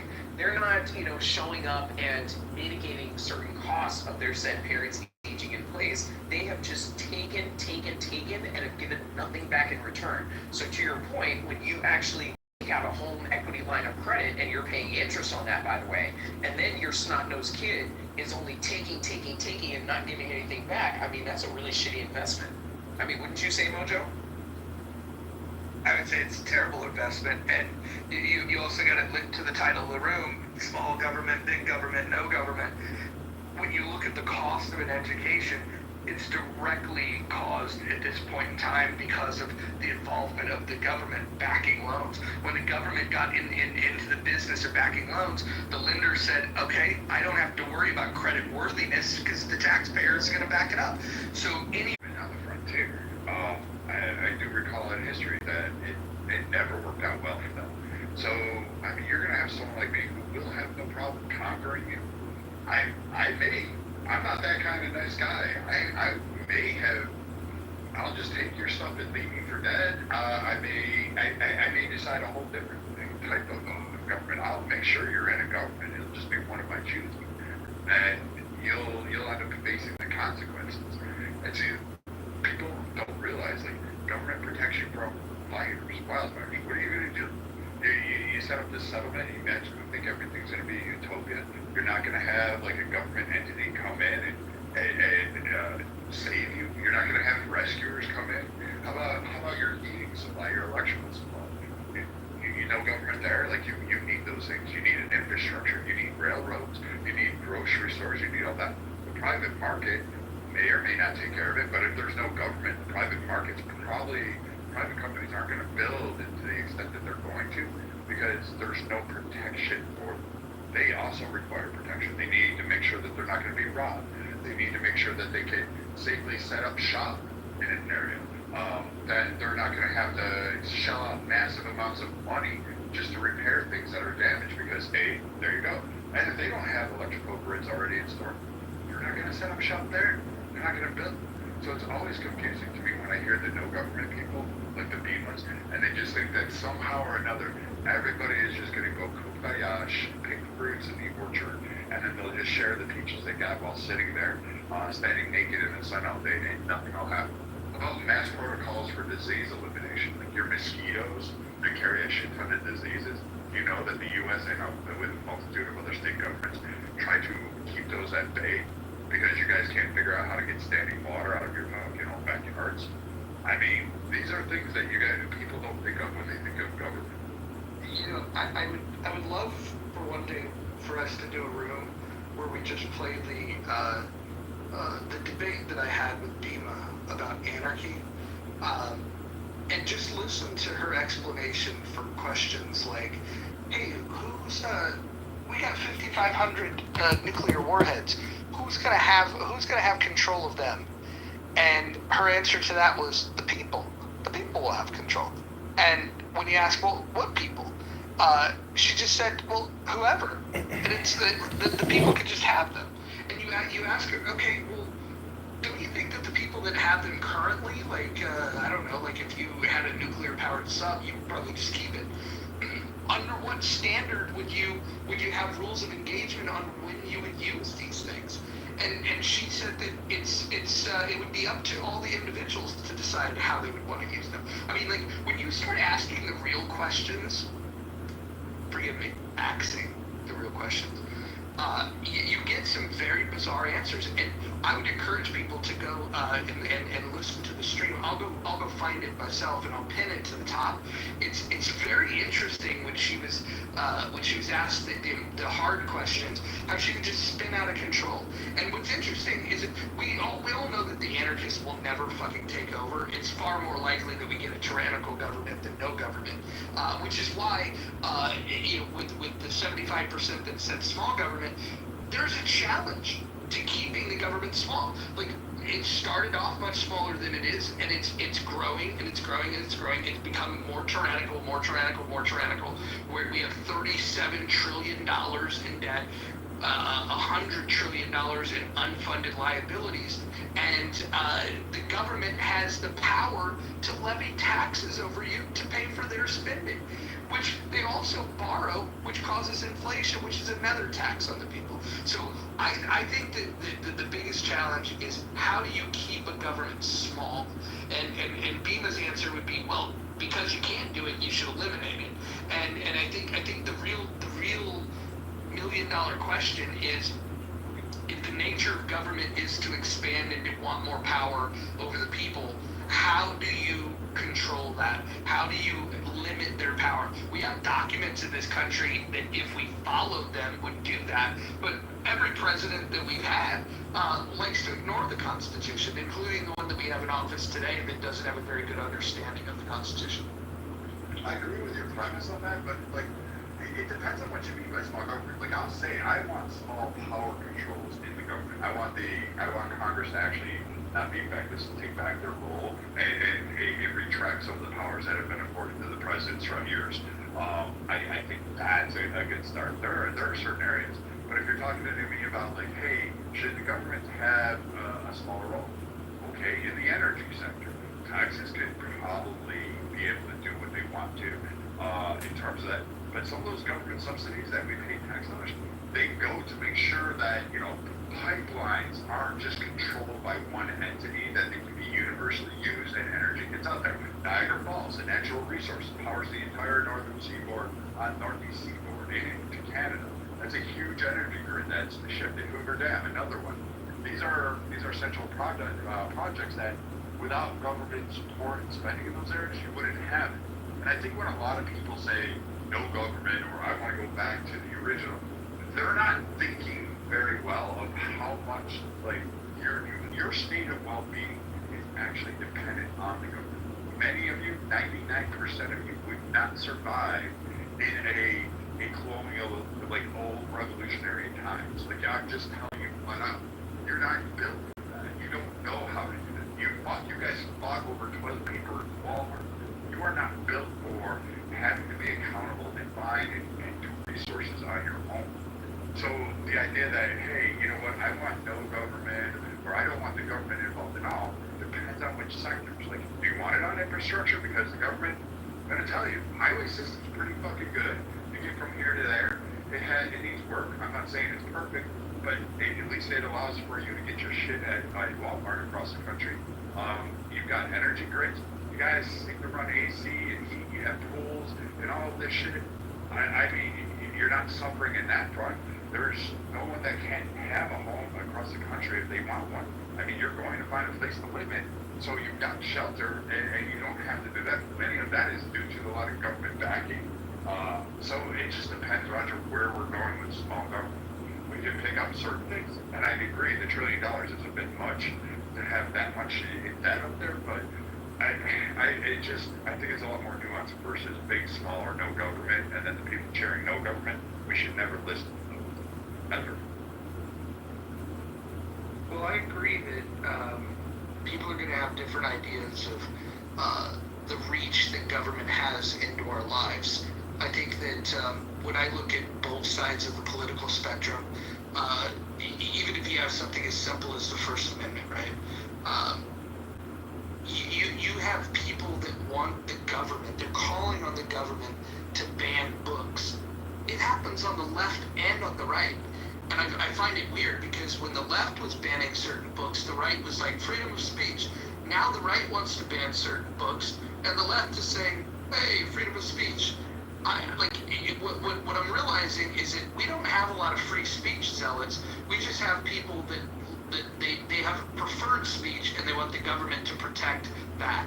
If they find speech that they deem detestable, they absolutely want the government to ban it.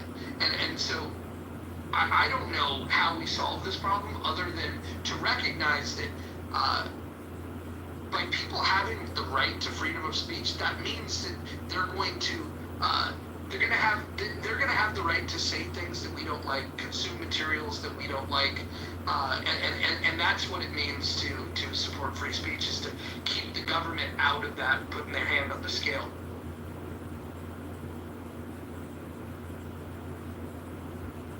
Lou says the richest 1% owned more wealth than the bottom 99% combined. And he points to the Gilded Age with extreme wealth inequality. I don't care about wealth inequality. In fact, I think that when we see wealth inequality and income inequality, it's a sign of a good economy. Where you have a large concentration of wealth, you're going to have wealth disparities. I want wealth disparities. That's my evidence that there's wealth. You know where there's not wealth disparities? Where there's not a lot of wealth. And so, I'm pro-wealth disparity. And by the way, this idea that the richest 1% own more wealth than the 99 combined, I'd like to see a source on that. I don't buy that. A lot of people will take this information into present day, and they'll say, oh, the rich get richer, the poor get poorer. It's not really true. The poor have gotten richer, and actually now the poor have a free ride. I'm definitely in the camp of instead of eat the rich, I want to eat the poor. I don't know why people prefer being poor over being rich. I want people to have more money. So I'm on a crusade to cause the poorest Americans to pay more in taxes. I think that they need to pay their fair share. 97.7% of all federal income tax is paid by the top 50% income earners. The bottom 50% income earners pay 2.3% of all federal income tax. It's time we change that. No free rides. The poor need to pay higher taxes.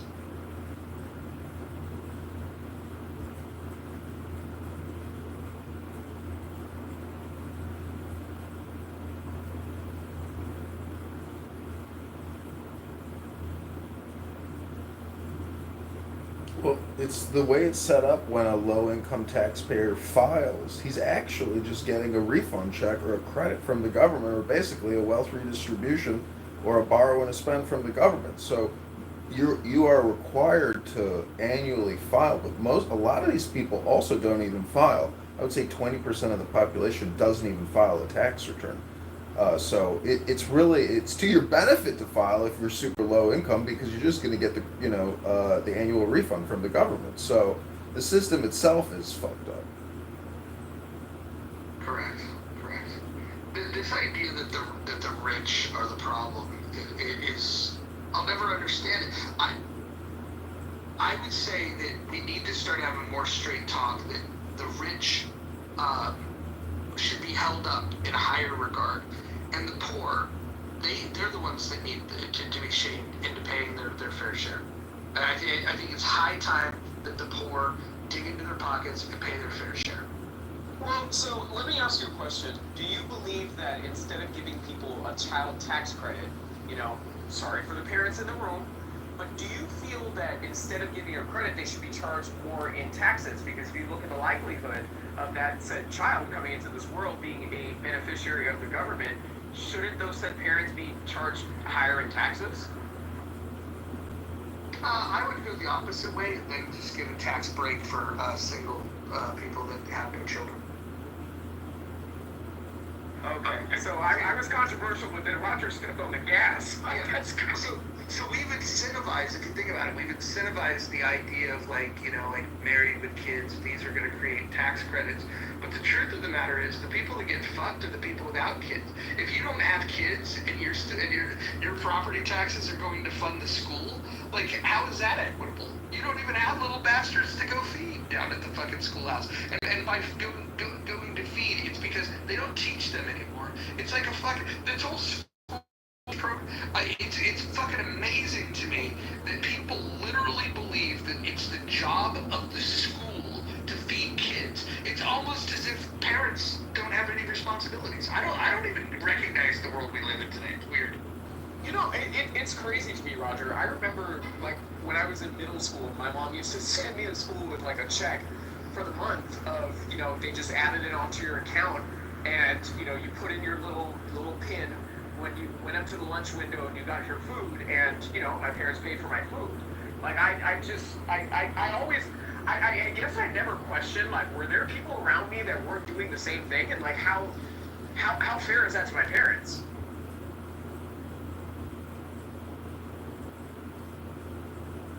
Moose, you selected big government. What do you mean by that? I just wanted to troll. I would argue that Social Security is big government. So let me ask you a question, Roger. Do you feel like Social Security at this point, given the cost of living, do you feel like that's helping anybody that lives independently aging in place? Because that should be the goal, right? To live independently aging in place. Is it helping them?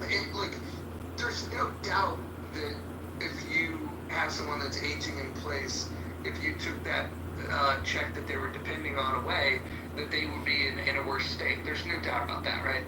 The question is, what would be a better system? And there's far more efficient systems. And maybe if we just got honest about what Social Security is, if we look at the fact that it's dependent on fewer people collecting and more people paying in, right? And then when that breaks, that's when you realize that's when the clarity arises in the fact that people like me that have always said it's a Ponzi scheme, when there was more people paying in, less people taking out, it didn't appear like a Ponzi scheme. But once that triangle is upside down and all of a sudden you have more people collecting than people putting in, that's when you realize that we're fucked. And so I just wonder why people can be anti-Ponzi scheme in other areas of their life, but when it comes to Social Security, they think that it's perfectly justified. Mojo, let me ask you a question. Do you feel like there should be an age limit for which somebody should be able to co-sign a student loan? Honestly, I think co-signers is a dangerous thing to do, because if you want to talk about fairness, right? Yes, wealthy people can co-sign for their kids. They have the credit scores. They have the income requirements. This is where I think that we should deem credit worthiness on an individual basis. And I don't think we should give loans to these little snot-nosed bastards that don't have a means to pay it off. Now, if you wanted to have a deferred payment, that would be one thing. I think the way that I would loan money, if I were structuring it, if it was Bank of Mojo and somebody wanted to borrow for a student loan, what I would say is like, oh, how long are you going to be in school? They'd say, 4 years. I would say, okay, no payments for 4 years, no interest for 4 years. But then I would have a payment plan that on the back end of that, as they're starting their career, they can pay it off. Well, and see, Roger, for me personally, yes, they do. I saw one of my cousins that has. They don't exclusively have. She has a fucking master's degree, and she's a yoga instructor. Meanwhile, at the end of my grandmother's life, part of her Social Security was being garnished because she was a co-signer of her student loan. Don't you think that there should be safeguards to, protect people from ending up in those situations? No. I think people need to plan for themselves, and where my sympathy for people come in would be, this is the like for social safety nets in my mind. What do you do with people that can't work? Not that they don't want to work. If you took an able-bodied person of sound mind, I have no desire to construct a wealth transfer to those people. Maybe there could be skill building workshops so they can better participate in society. But the real question comes down: what if somebody's mentally ill, or what if somebody is physically disabled, and the limits of what they can do, and their ability to be able to produce for themselves and sustain themselves? What do we, in a civilized society, do with those people? Now, there are some people that, for efficiency's sake, would say, fuck them. I can't get there. I do have compassion for people that can't help themselves. Because the alternative is to turn a blind eye on them, and then all of a sudden we're not human beings. We're like a bird that just throws the bird out of the nest. It's not going to be strong enough to fly on its own? Fuck them. We're going to throw that bird out of the nest. I don't think human beings should do that. I think that we should, if we're going to have a construct around social safety nets, we need to figure out who qualifies for them. We need to figure out who's going to pay for it. How do we make it as efficient as possible to make sure that the need, that the resources are meeting the need in the most efficient way possible? And so my limitation would be, I think that if you can't work, whether it's for a disability, whether it's for age, it can be blindness, a lot of different factors, right? Busted hip, you're fucking out of the workforce. What do we do with those people? That's the only social safety net that I think is worth discussing. Everything else is a money grab and transfer of wealth. I don't know about that. I think the only safety nets that should exist should be for the orphan children and disabled people, whether they be elderly children, and veterans. I just don't believe in any other safety net beyond that. So what do we do? But it doesn't have to be the government, right? There's charities that do this work. This is correct. But what do we do with the orphans, right? Because I've thought about this, especially when we're talking about abortion. Like, I can't kill a baby, and but then if you have some absentee father and a mother that doesn't have job skills, and the kid's fucked, right?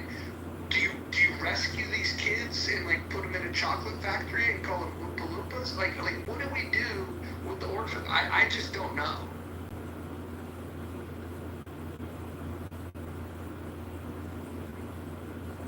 We've done is we've got this temporary foster system where the worst of the worst people look at children and bringing children into their home as this money grab. The foster system, if anybody's familiar with it, it's fucking terrible. It's broken. And then the people that legitimately desire to have kids and can't have them for whatever reason, or have decided, hey, there's a stockpile down at the shelter of dogs. I don't need to breed dogs. I can go get one from the shelter. I think we should think of human beings as the same way. But nobody wants to make that system easy. If I wanted to go adopt a dog, all I have to do is go down there and pay the adoption fee, and I get the dog. That's it. That's it. They ask a few questions, right? But you answer it. Do you have other dogs? Yes. Are you allowed to have dogs at your house? Yes. And that's you need to be sure that you're not allowing pedophiles and other weirdos to grab these kids, but we have far too many rules on adoption, and if we're gonna make sure that abortion is illegal, I think that we need to figure out what we're gonna do with these kids. What do you think we should do with them, Adam? I'm sorry, what? What do we do with these kids? What do we do with the orphans? Well, I think that, a lot of the reason why a lot of people don't adopt is for the simple fact of the cost. and the legal process that they have to go through. I feel like if anything that should be subsidized by the government, it should be facilitating people successfully getting through that process when they otherwise have demonstrated that they're able to afford, supporting these children. And I feel like the schematic that's kind of used in gauging that affordability also takes into account the exorbitant cost of adoption. So, I mean, I don't know. I feel like, the red tape, in terms of the overall cost, I feel like that just needs to be streamlined and it needs to be brought down. Now, again, I think that every person that, adopts a child should go through a DOJ, Interpol, and, an extensive background check. But I'm just not seeing that the cost of what adoption costs today, how it actually accounts for that, and then you still have a bunch of perverts and a bunch of people that slip through the cracks. It's very strange to me. I couldn't help but laugh, and it was no critique on Adams when you had asked him, well, what do you think of, right, like if you're anti-abortion, what about the foster care problem? What about the all the hurdles for adoption and such? And his, said he's probably just away from his phone, but that response, so it just summed it up. Like, huh? What? Like, oh wait, what? Wait, so again, not a critique on Adams, but it's like, huh? What? Oh right. So no, honestly, I'm at work right now, and hang on. I said it's not against you. It's not against you. It's on the right, where it's like, huh? I'm anti-abortion, but huh? Oh right. Where are these babies all magically going to be taken care of? Where's the accountability for the fucking abuse that goes on in foster care, the horrors that go on there on the regular, the pedophilia, just the regular abuse, the starvation? There doesn't, like, where's that concern from the right, where it's like, oh no, don't kill any babies, but who's going to magically take care of these babies that are unwanted?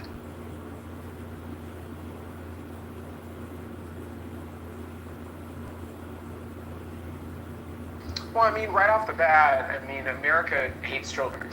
We know this. So, these are very easily fixable situations, and for some reason there's a reluctance, not even an observation of the Constitution or people having, complaints about, a lack of rights. For some reason, the system continues to remain broken. So, I've come to the conclusion that America hates children. Like, it absolutely does. Like, if you look at the policies that America has laid out to the detriment of children, all the way down to abortion, like, I don't know. I just feel like this country hates children for some reason. It's very disgusting.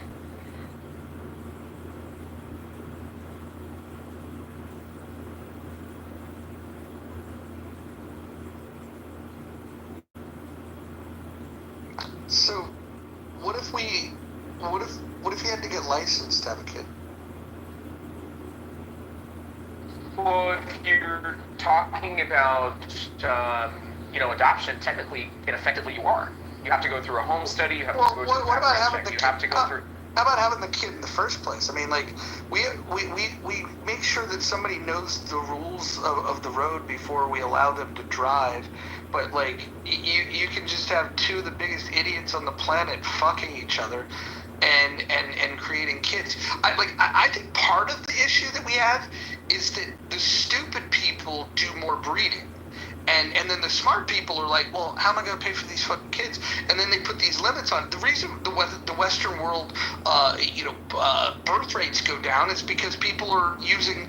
They're not just out there saying, let me have 11 kids. No shade thrown on you, Akima, but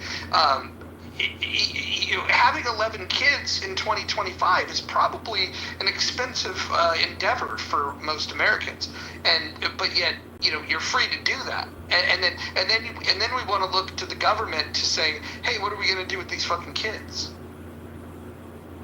Hey, I guess there's so much for small government now, Ron. You want to have license to have kids, but you want small government. That's kind of. I'm throwing the question out there of, like, why is it that the stupid people want to have so many kids? Are you calling Akima stupid? No, this is not for him in particular, but if you look at countries with high birth rates, it's not exactly the fucking world beaters. Yeah, I'm far from stupid. My kids are far from being needed by the system. You know, Hakima actually had this is not shade on Hakima. The fact that I used 11 kids might have felt personal, but it's not. I'm okay. 7 kids. So now we're clearly not talking about Hakima. We're talking about only people with 7 kids.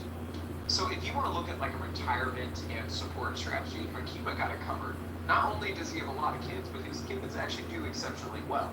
So I mean, if you look at 11 kids paying $1,000 a month, for their parent to age in place, I mean, I feel like Akima's probably gonna die at one of those places where the Kardashians send their grandparents. Like, I mean, if you look at it from that perspective.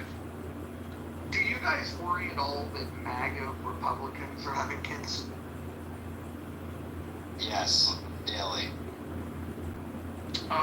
It disturbs me that Marjorie Taylor Greene has children, but aside from that, I really don't feel like MAGA is, exceptional and just, being of the utmost concern in them reproducing. Sorry, well, never mind, I'm not MAGA. Well, and serendipity, with all due respect, you're not going to get pregnant having sex up against the wall. The semen's going to drip. I don't know. I had 5. I'm pretty fertile. Yeah, but you weren't doing the up against the wall back then. Were any of them conceived standing up? No, but the last one was definitely conceived upside down. Well, that would be, consistent with science, according to Roger's theory. Yes. I knew I was ovulating that day and I wanted a baby.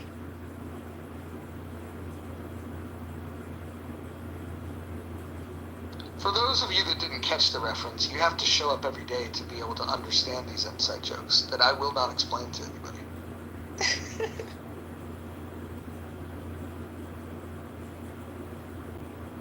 Dr. Jordan, tell me about the animal community. What do they do with if an animal has too many offspring? Is there like a social safety net in the animal kingdom where they say, hey, we need to take care of the weak animals? What do they do in the animal kingdom? Well, I mean, inexperienced moms don't always succeed, and they might lose offspring for different reasons once they're born. But it just depends. I mean, they're meant to carry as many, like a lion pride, or elephants. They will also help care for others' offspring. So I think that it just depends. You saying it's a jungle out there? Yeah, oh, never mind. There's an African proverb that says, every morning in the Serengeti, a gazelle awakes knowing that it has to be faster than the fastest lion. And that same morning, a lion awakes knowing that it has to be faster than the slowest gazelle. And the point of this is that every morning, whether you're a lion or a gazelle, you need to be ready to run. I think that we should think about that. I'm more interested in the positions that women want to assume to conceive.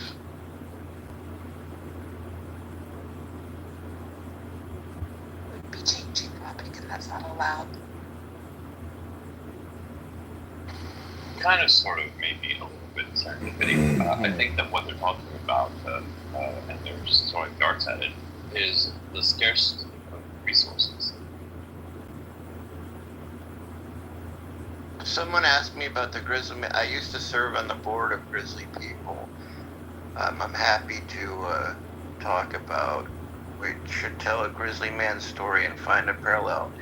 Yeah, well, the grizzly man was a bad example. A friend of mine who worked for Alaska Fish and Game once likened me a little bit to Grizzly Man because I used to showboat and do things, but I guess because I was credentialed, I didn't get as much hazing as Grizzly Man, who incidentally made a fortune doing what he was doing. But he would take a different woman up to Alaska every year. I don't know what the nature of each relationship was like if he, was sincerely into them or whatever, but he would take them up every summer. And maybe it wasn't every single year, it was a different woman, but close. And I don't know, that was like, he felt like he was in his domain, and so that he was showing off. So it was kind of a really tragic story. Grizzly Man documentary? That Grizzly Man? Timothy Treadwell, whose story was featured in Grizzly Man the movie, yeah. Oh, okay. Because I thought, the main guy just, tragically, not only him, but his, it was caught on camera, I think, right? His girlfriend or ex-girlfriend were both mauled to death. No, it was caught on audio, and I have audio, but I refuse to listen to it because I have enough trauma in my life. Would you say that was narcissistic for him to think he could live amongst 100%. 100%. I know the whole story very well, and I know more than I should, and yes, but he wanted to be an actor, and he found his acclaim doing something different. But then like many people who get involved with these things, he thought he was like God's gift to bears, and instead he put himself and the bears in harm's way. So it was a kind of a tragic story. He struggled with addiction, right? Wasn't this this was like his elixir? This was his own, being in touch with nature and God. This was the only thing that kept him sober, I think, was part of his journey.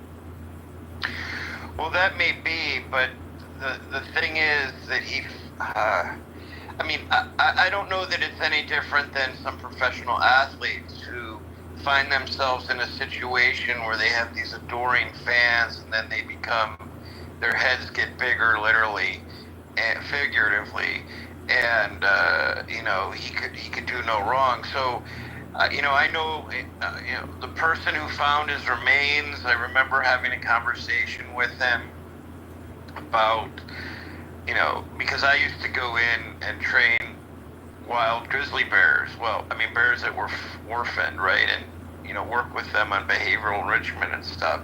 And we used to have these conversations. I came from a science-based perspective, and I would never do what he did with those animals. And I've written about, in different forums and on publications about what's safe and what's not, even for photographers, of course. But Timothy Treadwell was an exception in that he gained a huge fan base.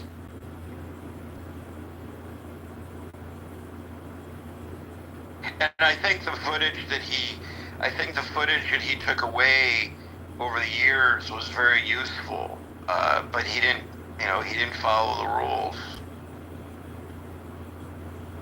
And you begin to think that, you can get away with this or that. It's a whole kind of psychological journey that people go on, I think, in these,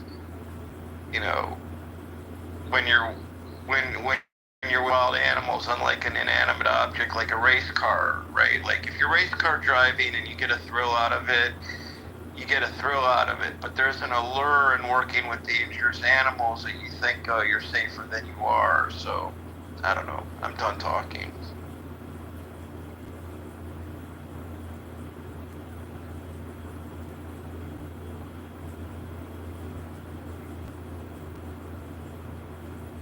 It's like big government's making their push on the poll.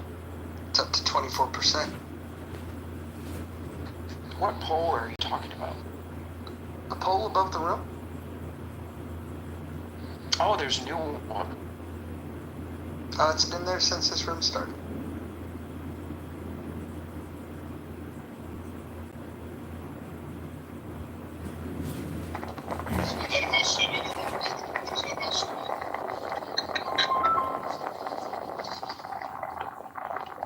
So 1 out of 4 people that have been surveyed want big government. It's amazing. You got a lot of win there, Edward. How are you?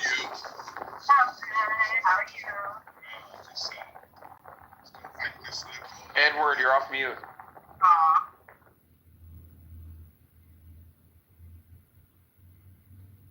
Yeah, what's up with that, Randy? How come these polls don't add up to 100%?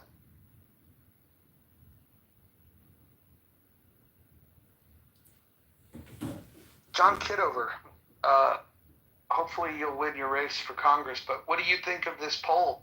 Are you surprised that only 60% want small government? Well, I just asked Grok, can you please give me the top 100 line items in the annual budget of $7 trillion? So if you really want to know what big government is and what all the borrowing and spending is funding, you should probably know what the top 100 line items are in the annual federal budget of expenditure. And so it doesn't surprise me that a quarter of people are communist, socialist, Marxist, redistributionists, high taxers, because a lot of these big government people want to eat the rich, destroy the rich, and that's really the hand that feeds all of society.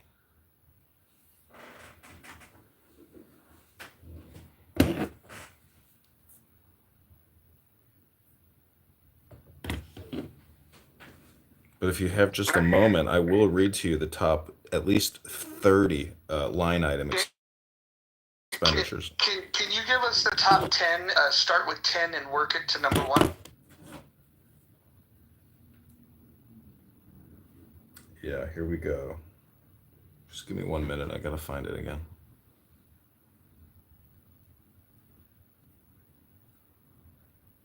Capitalism is good, Lou. In fact, I think it's the best idea that human beings have ever come up with.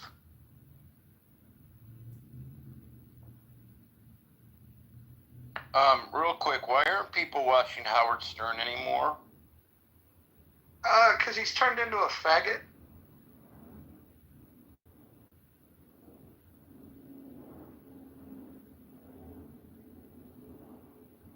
I could use that word. If you look at my PTR, I'm an ally.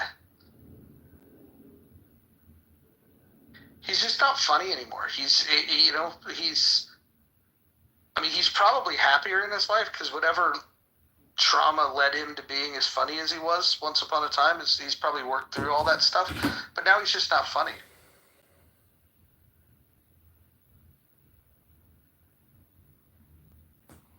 Somebody says that he wears a wig. You never evolved. Somebody said that hair is not He's actually his transitioning. anymore.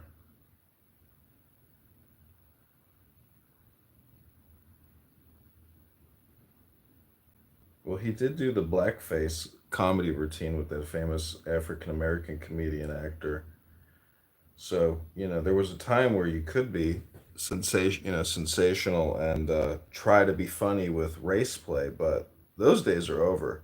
I mean, As the only Jew on the stage, I think, I can tell you that we're all traumatized. And if there's a Jew who thinks that they don't have a history of trauma, then I think we need to kick them off Clubhouse because they're lying.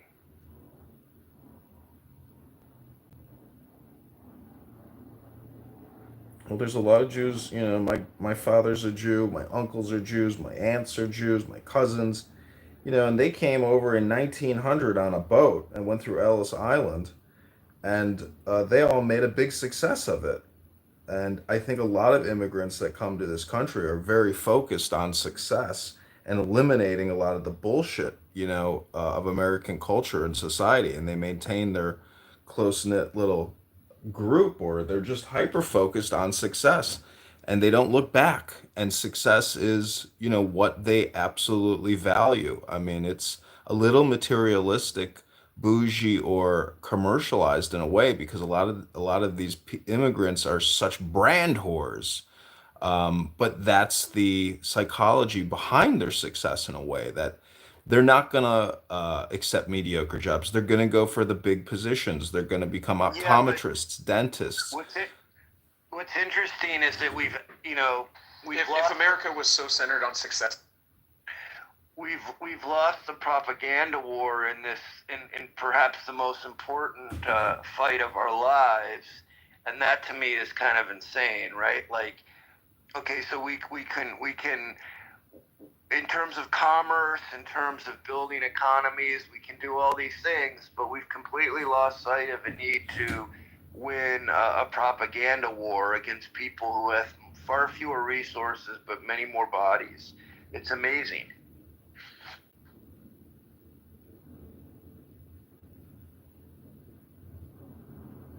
John, wouldn't you say intelligent immigrants coming to America look at success differently because they look at America not the same way some citizens look at it? Yeah, it's like Meaning it's the process of becoming an American is knowing about America and how it functions and falling in love with the idea that, hey, if I can go here and I can do it, I'm going to do it. it's just I think it's just in group out group where you come from nothing. Like I've traveled to third world countries and it's honestly invigorating seeing people live in garbage because when you come back to America, you literally kiss the ground and you say, I can't believe how other people live in third world countries. Praise God, that America is the way that it is. So when you come from shit and you arrive in a golden palace, that feeling like stays with you. So there's no like degradation of your ambition. It's 100% all the way. I'm gonna go to college, become an accountant, a CPA, an optometrist, a surgeon. Like you're gonna work your way into the highest paying fields, and that's why when you go to your doctor, you're usually greeted by Mr. Patel or Dr. Patel.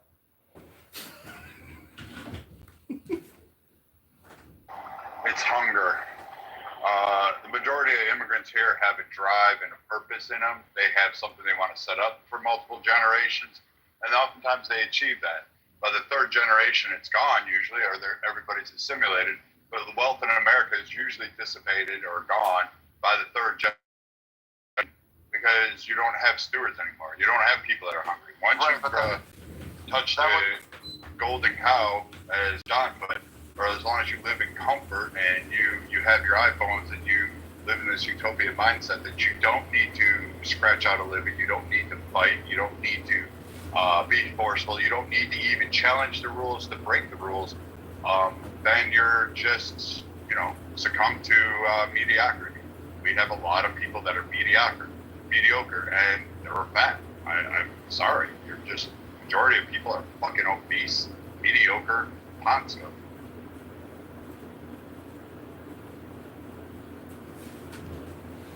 I don't know if anybody's watching this, but Ron Paul is having his 90th birthday barbecue live on X Spaces. John, I was invited to that, and I have to tell you, the last time I saw Ron Paul at the Reno Libertarian Convention, he didn't look good. He had to sit in a quiet room till it was time for him to come out and speak, and then he goes out and he speaks, and then as soon as he's done speaking, back to a quiet room. He's not been right since the stroke that he had on air. Did you ever see that where he stroked out while he was like on a live broadcast? No, I didn't see that. He's not really been the same.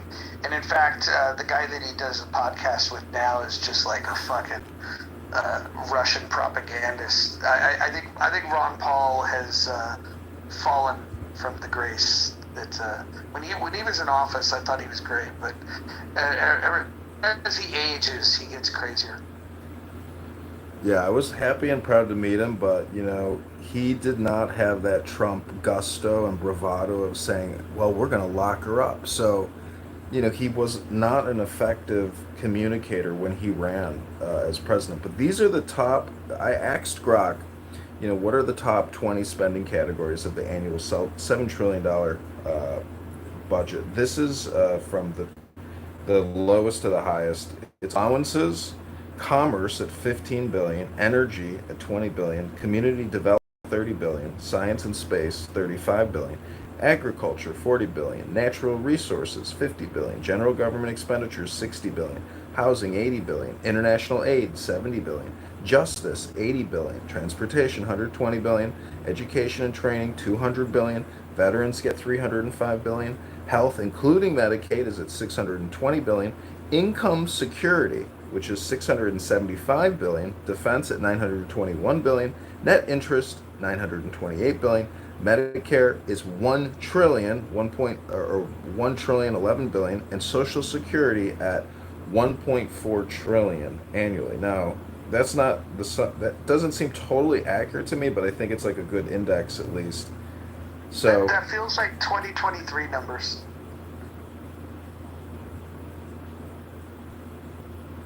I mean, it's kind of weird because Social Security and Income Security, it feels like that's the same program. So that would put it at 2 trillion, but they generally only report Social Security at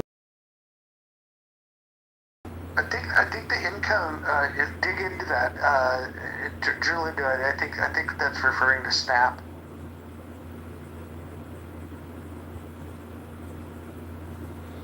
But another way to Does that fall under agriculture because that's part of the agricultural programs? Well, it's got a cash component and it's got a food assistance. So you get the you can actually get cash or food credits. Why do states individually manage the disbursement of these programs as opposed to the federal government administering the disbursement of these programs? Well, a better question is why do we collect it, send it to a centralized place, pay huge administrative fees, then disperse it to the state for additional administrative fees, only to trickle out pennies on the dollar for the benefit. We have created the most inefficient system possible. Like, even if you are pro redistribution of wealth, like, at least be good at it. At least distribute it with less administrative costs.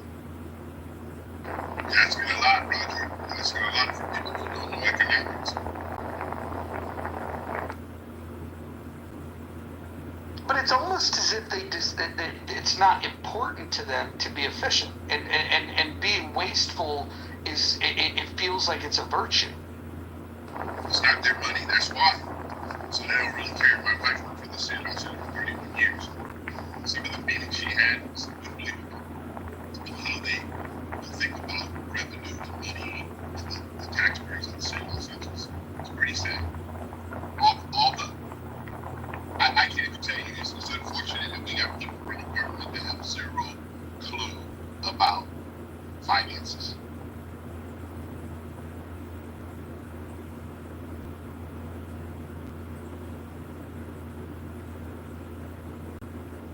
If you guys want to learn about personal finance, there's a guy on YouTube, younger guy. I think he's back in LA. He's a young kid that sold real estate.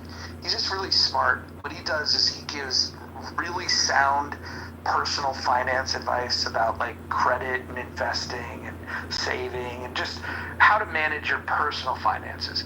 And his name is Graham Stephan. I don't know if you guys know this kid. And what he's figured out is by giving high quality information for free, that the algorithm really favors him, and his YouTube channel kills it. He makes a ton of money giving free advice to people on personal finance, and I would highly recommend it. Also, sharing his videos with people that are younger, because he's a younger guy himself, and so when you got old people like me, talking about personal finance, sometimes kids' eyes glaze over, but Graham Stephan's got, an energy and a fresh face. People should check it out. Is anybody here familiar with Graham Stephan? No, I never heard of him. But this is what income security breaks down to. It's a $675 billion 2025 estimate. Covers programs aiding low-income, unemployed, federal retirees. This is the breakdown. Refundable tax credits. John, your numbers are bogus. It's going to get worse. Okay, like I keep bringing up the big backs. Okay, y'all think that I'm trolling. Okay, that is going to be the bane of our freaking existence. The fatter and the more unhealthier people get. Just in, I believe it was this room yesterday, people were having a conversation about, legalizing drugs. So, I mean, if you're going to fund a healthcare system that's going to have a bunch of fat, lazy drug addicts, okay, don't you think that that's going to start to burden the taxpayer? Well, these are the numbers. Refundable tax credits are at 115 billion. Food and SNAP, child meals 150 billion. SSI is at 67 billion. Unemployment compensation is 62 billion. Federal employee retirement is at 160 billion. Housing assistance 60 billion, and then there's other foster care TANF program 62 billion. Again, this all comes out of cbo.gov.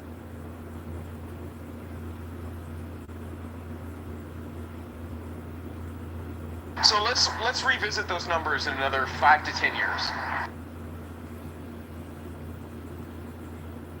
If our country hasn't filed for bankruptcy by that time. Do you guys think that there's a borrowing and spending problem in America? Yeah, that's how people got so fat, Roger. So you have to There's a borrow problem to with spend. people, like, by living beyond their means. Like, that's become completely normal. Yep. Adams, do you like the new title of the room?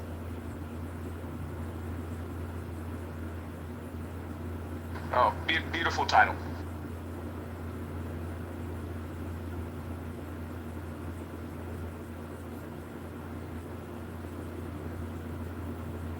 But I mean, it's a fact though, Roger. Like, the bigger the average American has become, the bigger our government has become. It's a very disingenuous game that the government is playing on its American population by borrowing and spending so much at the tune of $2 trillion a year that they're spending that they're not taking in revenue. Why can't there be some type of constitutional convention or consensus at the leadership level that is inappropriate, that to borrow $2 trillion and spend it year after year after year with no end in sight is absolutely ludicrous? Why can't we have a balanced budget amendment or a law that demands a balanced budget unless in time of extreme need such as war?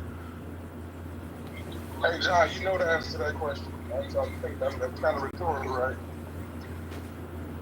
Well, it's not. It's actually just linguistic logic and common sense that, if you talk to Maxine Waters, she would say something like you just said, or she'd give out there some other type of deflection. I mean, this is very clear communication that demands, that you perk your ears up and say, he's 100% right.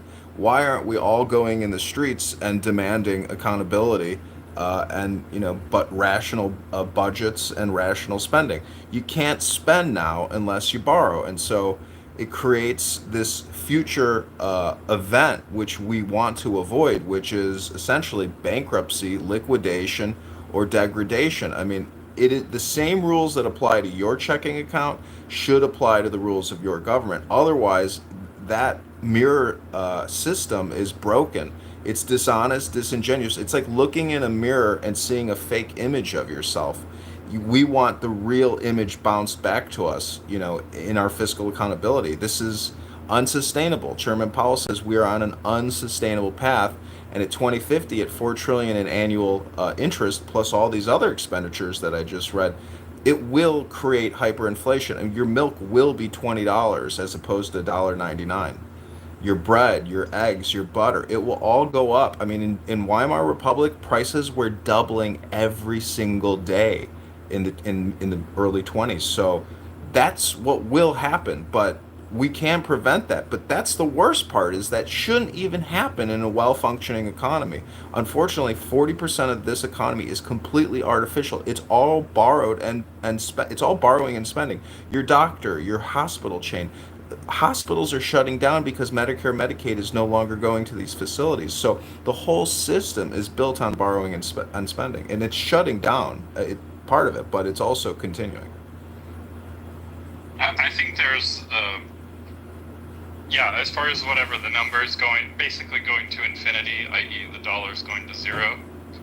I think this is an inevitable path.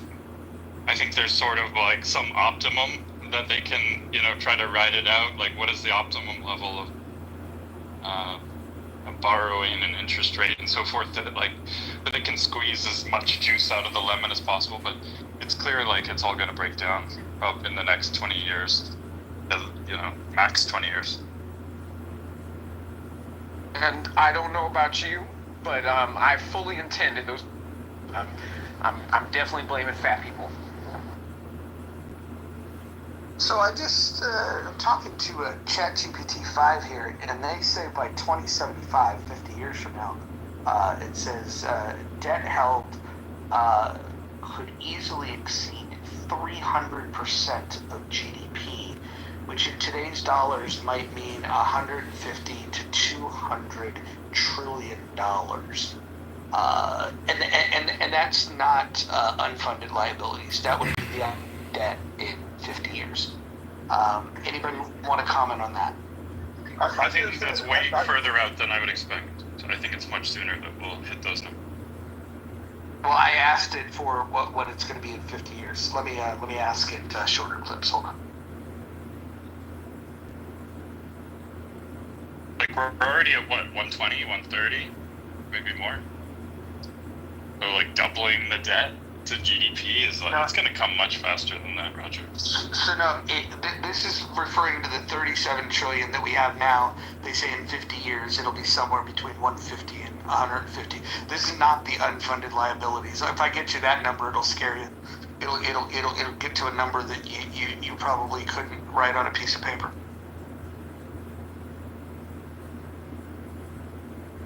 So I hear you guys talking about the problem. So what's the solution? I would offer a solution, but you guys aren't ready for it. Do you want to hear it? We're not ready, Roger. We're not ready. Roger, I would love to hear it. And yeah.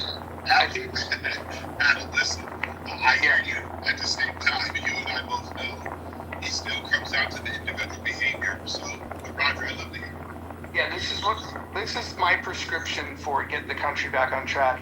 I would get rid of Social Security and Medicare and replace it with nothing.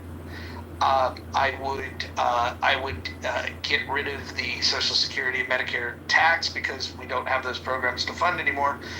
I would also get rid of the federal income tax, and I would replace all of three of those taxes with a federal sales tax.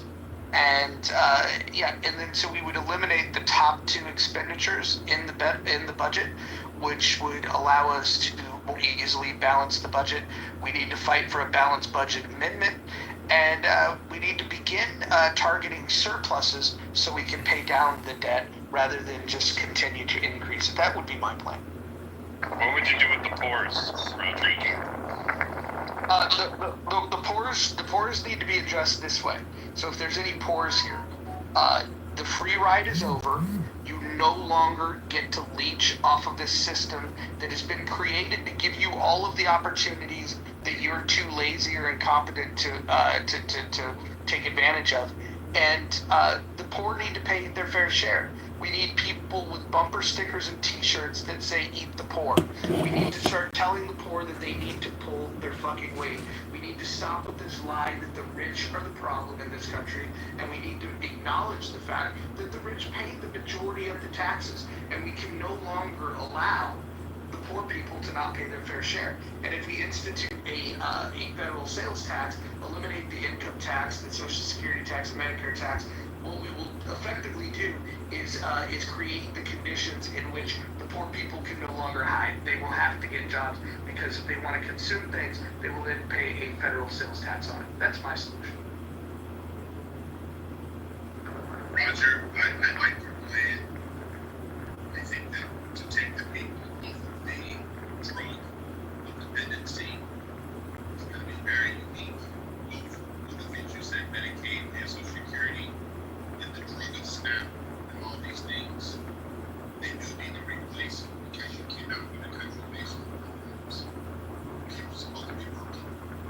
Programs are not working. People are supposed to be working. Unfortunately, our country, since the Great New Deal, Mr. Lyndon B. Johnson, with the role of the family, it's just all gone downhill right now. We have too many programs. I agree with you. Let's eliminate the program. Tell people to go back to work. All they got to do is take care of their family, make better choices individually. That's all a lot of these about the next 35 years. You'll never win an election doing that way. You just won't. You have, Like, it's all great, these ideas, and everybody can say, oh, we could just worry about the debt, just worry about the debt. That's not what governance is.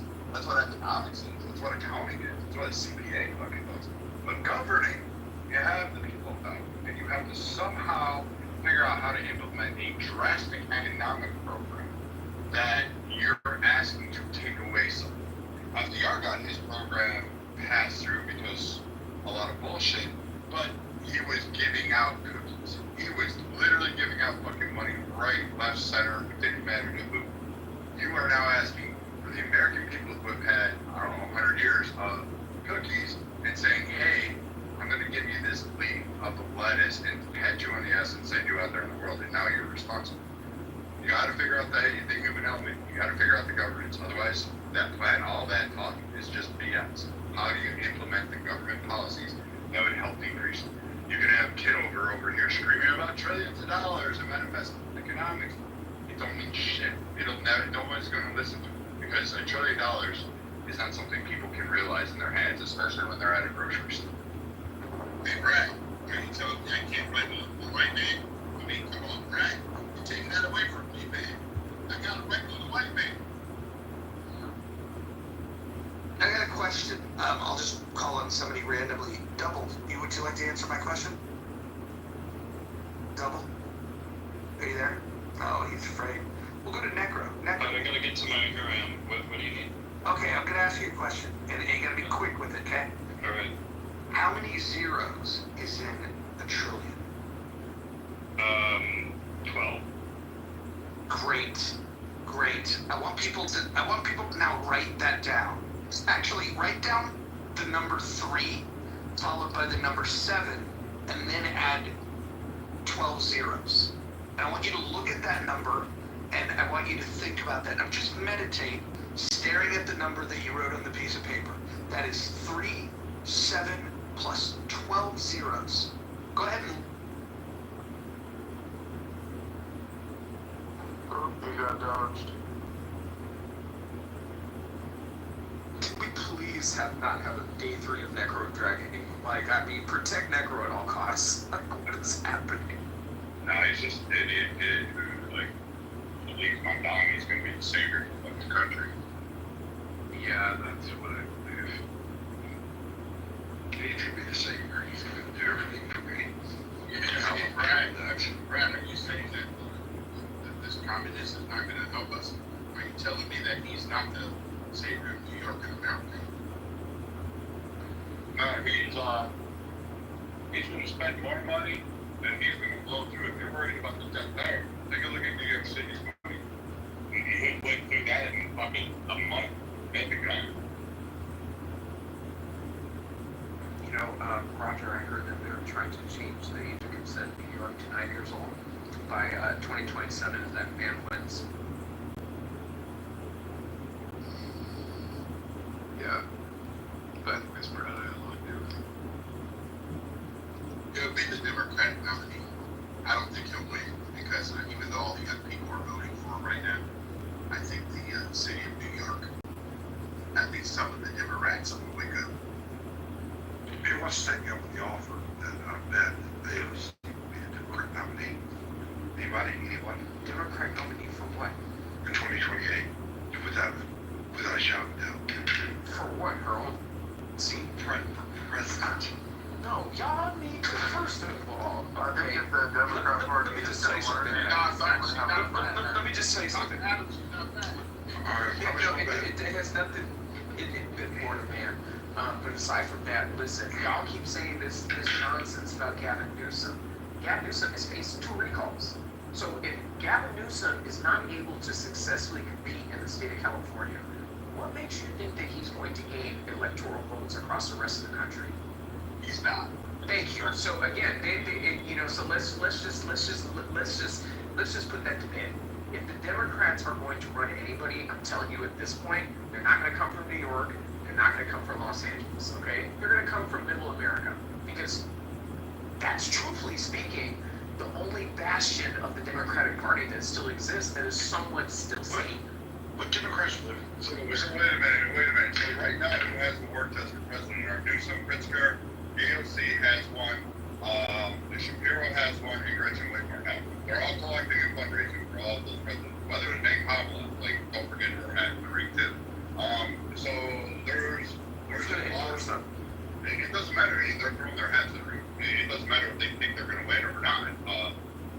ones throwing their hats in the ring. So that's who's on the list so I don't far. think Kamala did.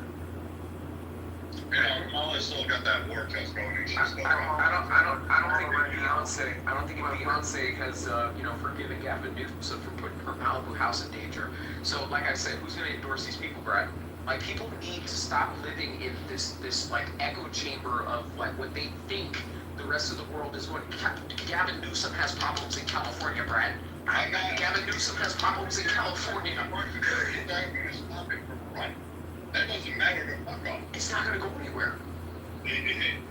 Hillary Clinton would have a better shot at this point than Gavin Newsom. Don't be so sure. They're gonna. A, there's such a press in the country. B, the same people who will endorse the AOC, relatively speaking, the same people that endorsed Trump, which was nobody, and he's became president twice, elected. Yeah. And how many people in here actually know Gavin Newsom? How many of you know?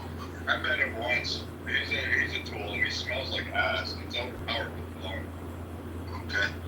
Anyone else in the room know about this particular governor or podcaster in California? Oh, the fact that, he's an elite, a hair gel demon that makes it the majority of his money sitting on the lap of Getty Oil. See, this is the part that most people don't know. They don't live here. I know, but not only that, most people do not know their own state government. They don't know, guys, this is the challenge in the United States. It's a very, very big challenge. We have 50 independent states, guys. Okay? We do have people who run at the top of these tickets, like you said, Brad, which I do agree, all these war chests that these people have. At the same time, they have to get the consensus of the other 49 states. It's very hard. And I think that's one of the things that... Edward, would you consider Indiana middle America? Today? Yeah, I would say yes. So, shout out to Pete Buttigieg. So, when people say that they don't have anybody in the Democratic Party in middle America, shout out to Pete. So, again, I feel like they would have more success running Pete Buttigieg as opposed to somebody like Gavin Newsom. I would agree with you only because of the fact that most Americans today are not politically astute. Okay? So if you look at the fact that most people in the last 2024 election voted through middle America, the two, New York and California. Exactly. I don't think most people watching the map. You gotta look at the map. And that's why the people from Texas who did not want redistricting to happen don't understand the game now. It's changed. But let's not forget that Texas gave us Jasmine Crockett. Exactly. She losers together. So I'm gonna tell you something else. Newsom's already, he's got, if someone like Newsom runs, he's got California. That's going to depth. It's going to stay Illinois, New York. Those are all going to be there. He has to win back the blue wall and has to figure out how to flip Pennsylvania. Shapiro needs a force to be reckoned with. Another one. So people sit there sleeping saying, oh, Newsom, he's got problems in California. I agree with you. He does a shit job over there.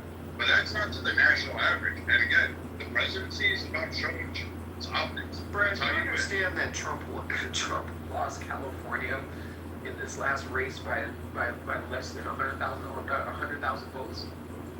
Like, you didn't see the auditing that they did on the California election, and they did 3 million. That's 3 million. 3.1 exactly. voters. Exactly. So again, Brad, they're selling MAGA hats on Hollywood Boulevard. That's great. That's fine and good. They're going. California's gerrymandered. All the electoral votes are going to the Democrats. It doesn't matter. Trump can run. You can throw whoever you want. You can throw Reagan back up there and see. He's not going to win on this cycle. So what's going to happen is Newsom's going to be a prominent player and a bigger voice in that area. When he throws his hat in the arena, you can dogpile all you want to. The Dems are going to rally behind him, and what you got to focus on is Michigan, Wisconsin, Pennsylvania. You got to maintain to shore up Georgia. You've got to worry about Vermont and I guess New Jersey a little. Carolinas are going to be a prominent player in this next election. It's like Newsom. You guys are only focused on what he's doing in your backyard. Trump had no experience in decimated 16 proactive politicians Newsom's going around the podcast, he's going around from city to city, town to town, talking with people, gaining that more chips. You guys are just worried about what Newsom's doing in the backyard. You don't fucking care about California. What he cares about is the national ticket. And he's going to be enforcing it, whether you like it or not. We forget that California is a border state. So, I mean,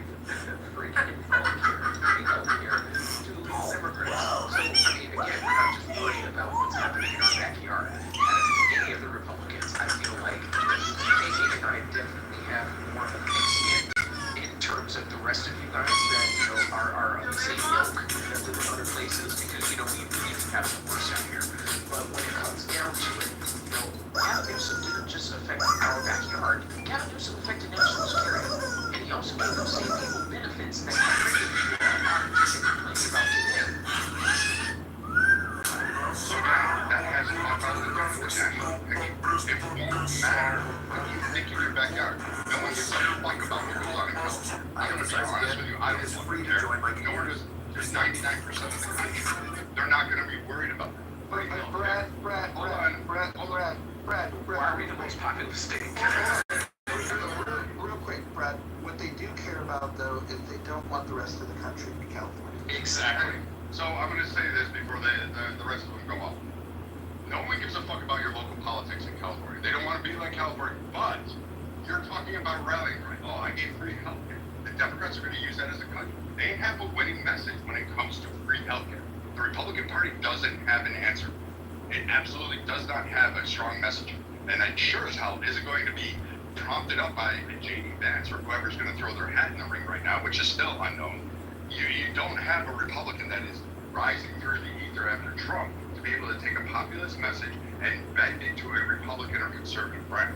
So right now, Newsom is probably the front runner I would pick today. At this current juncture, Newsom is beating everywhere you guys, because Trump can't run again.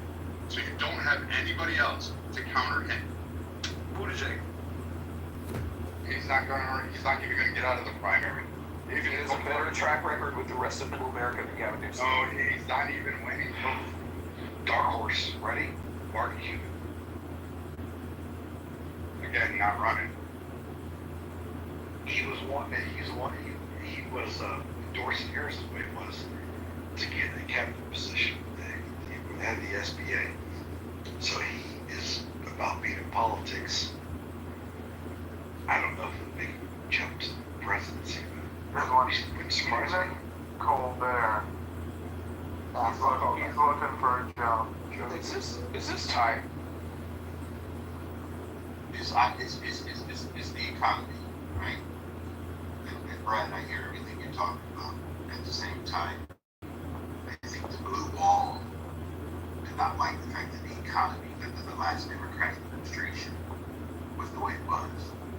And I don't think the people in California, because we flipped 8 of 10 seats in the next 10 years, that Dallas-Fort Worth is going to surpass Los Angeles. So your fucking state is hemorrhaging atoms. It is a fucking rat hole that everybody fucking hates. And they're all even, and they're all come to Texas. So get fucked, put your fucking California nation bullshit. Same with Manhattan. There are $15 million condos, $10 million condos, $8 million condos. No, but no, Adams is like, this is why California's the most populated state, because they love it here, it's so amazing.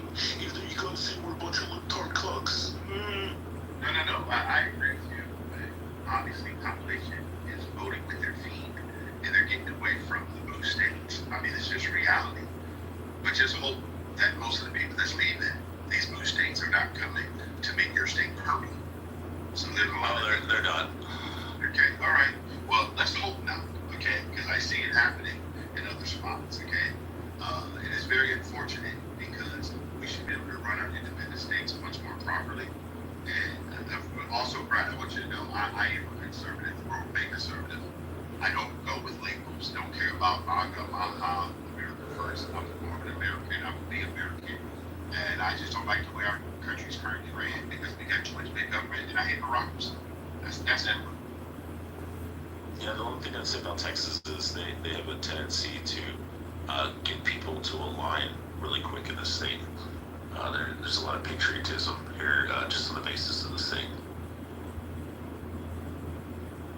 The next presidential election will depend on how the midterms go. If there is a big shift in the midterms, which there are 21 seats that are up for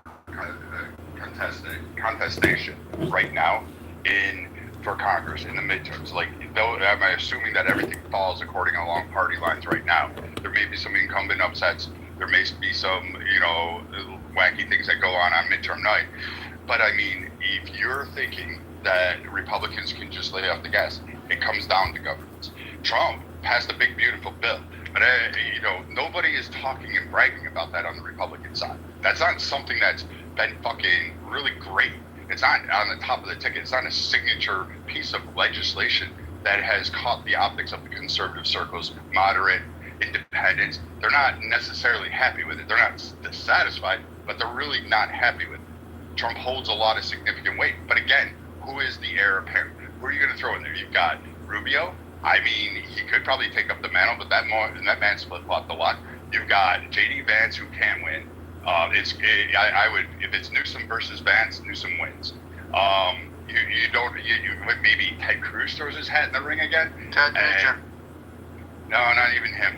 But I mean, there's no one really on the bench that you go down, and I mean, there's no one that I see that can actually pull off against the DNC machine. And let's not forget, the DNC various PACs are fucking funneling money all over the place. Now, the only thing that could really help Republicans is if there is an heir apparent that can take and bridge Trump to conservative, to Republican, to independents, and to more centrist Republicans. If they can bridge that, they can find that guy that can do that and somehow brings everybody in alignment, then the Republican has a shot. Because right now, the Democrats are infighting with their progressive, retarded cousins. And so you have this shift that's going on in there. But if the Democrats unite under one person, like a Newsom, and everybody's saying we're going to send our money that way, Newsom's going to walk away. It's going to be a tough fight. And I don't know. Someone tell me who's the next candidate that you think is going to be able to shellac the DNC machine.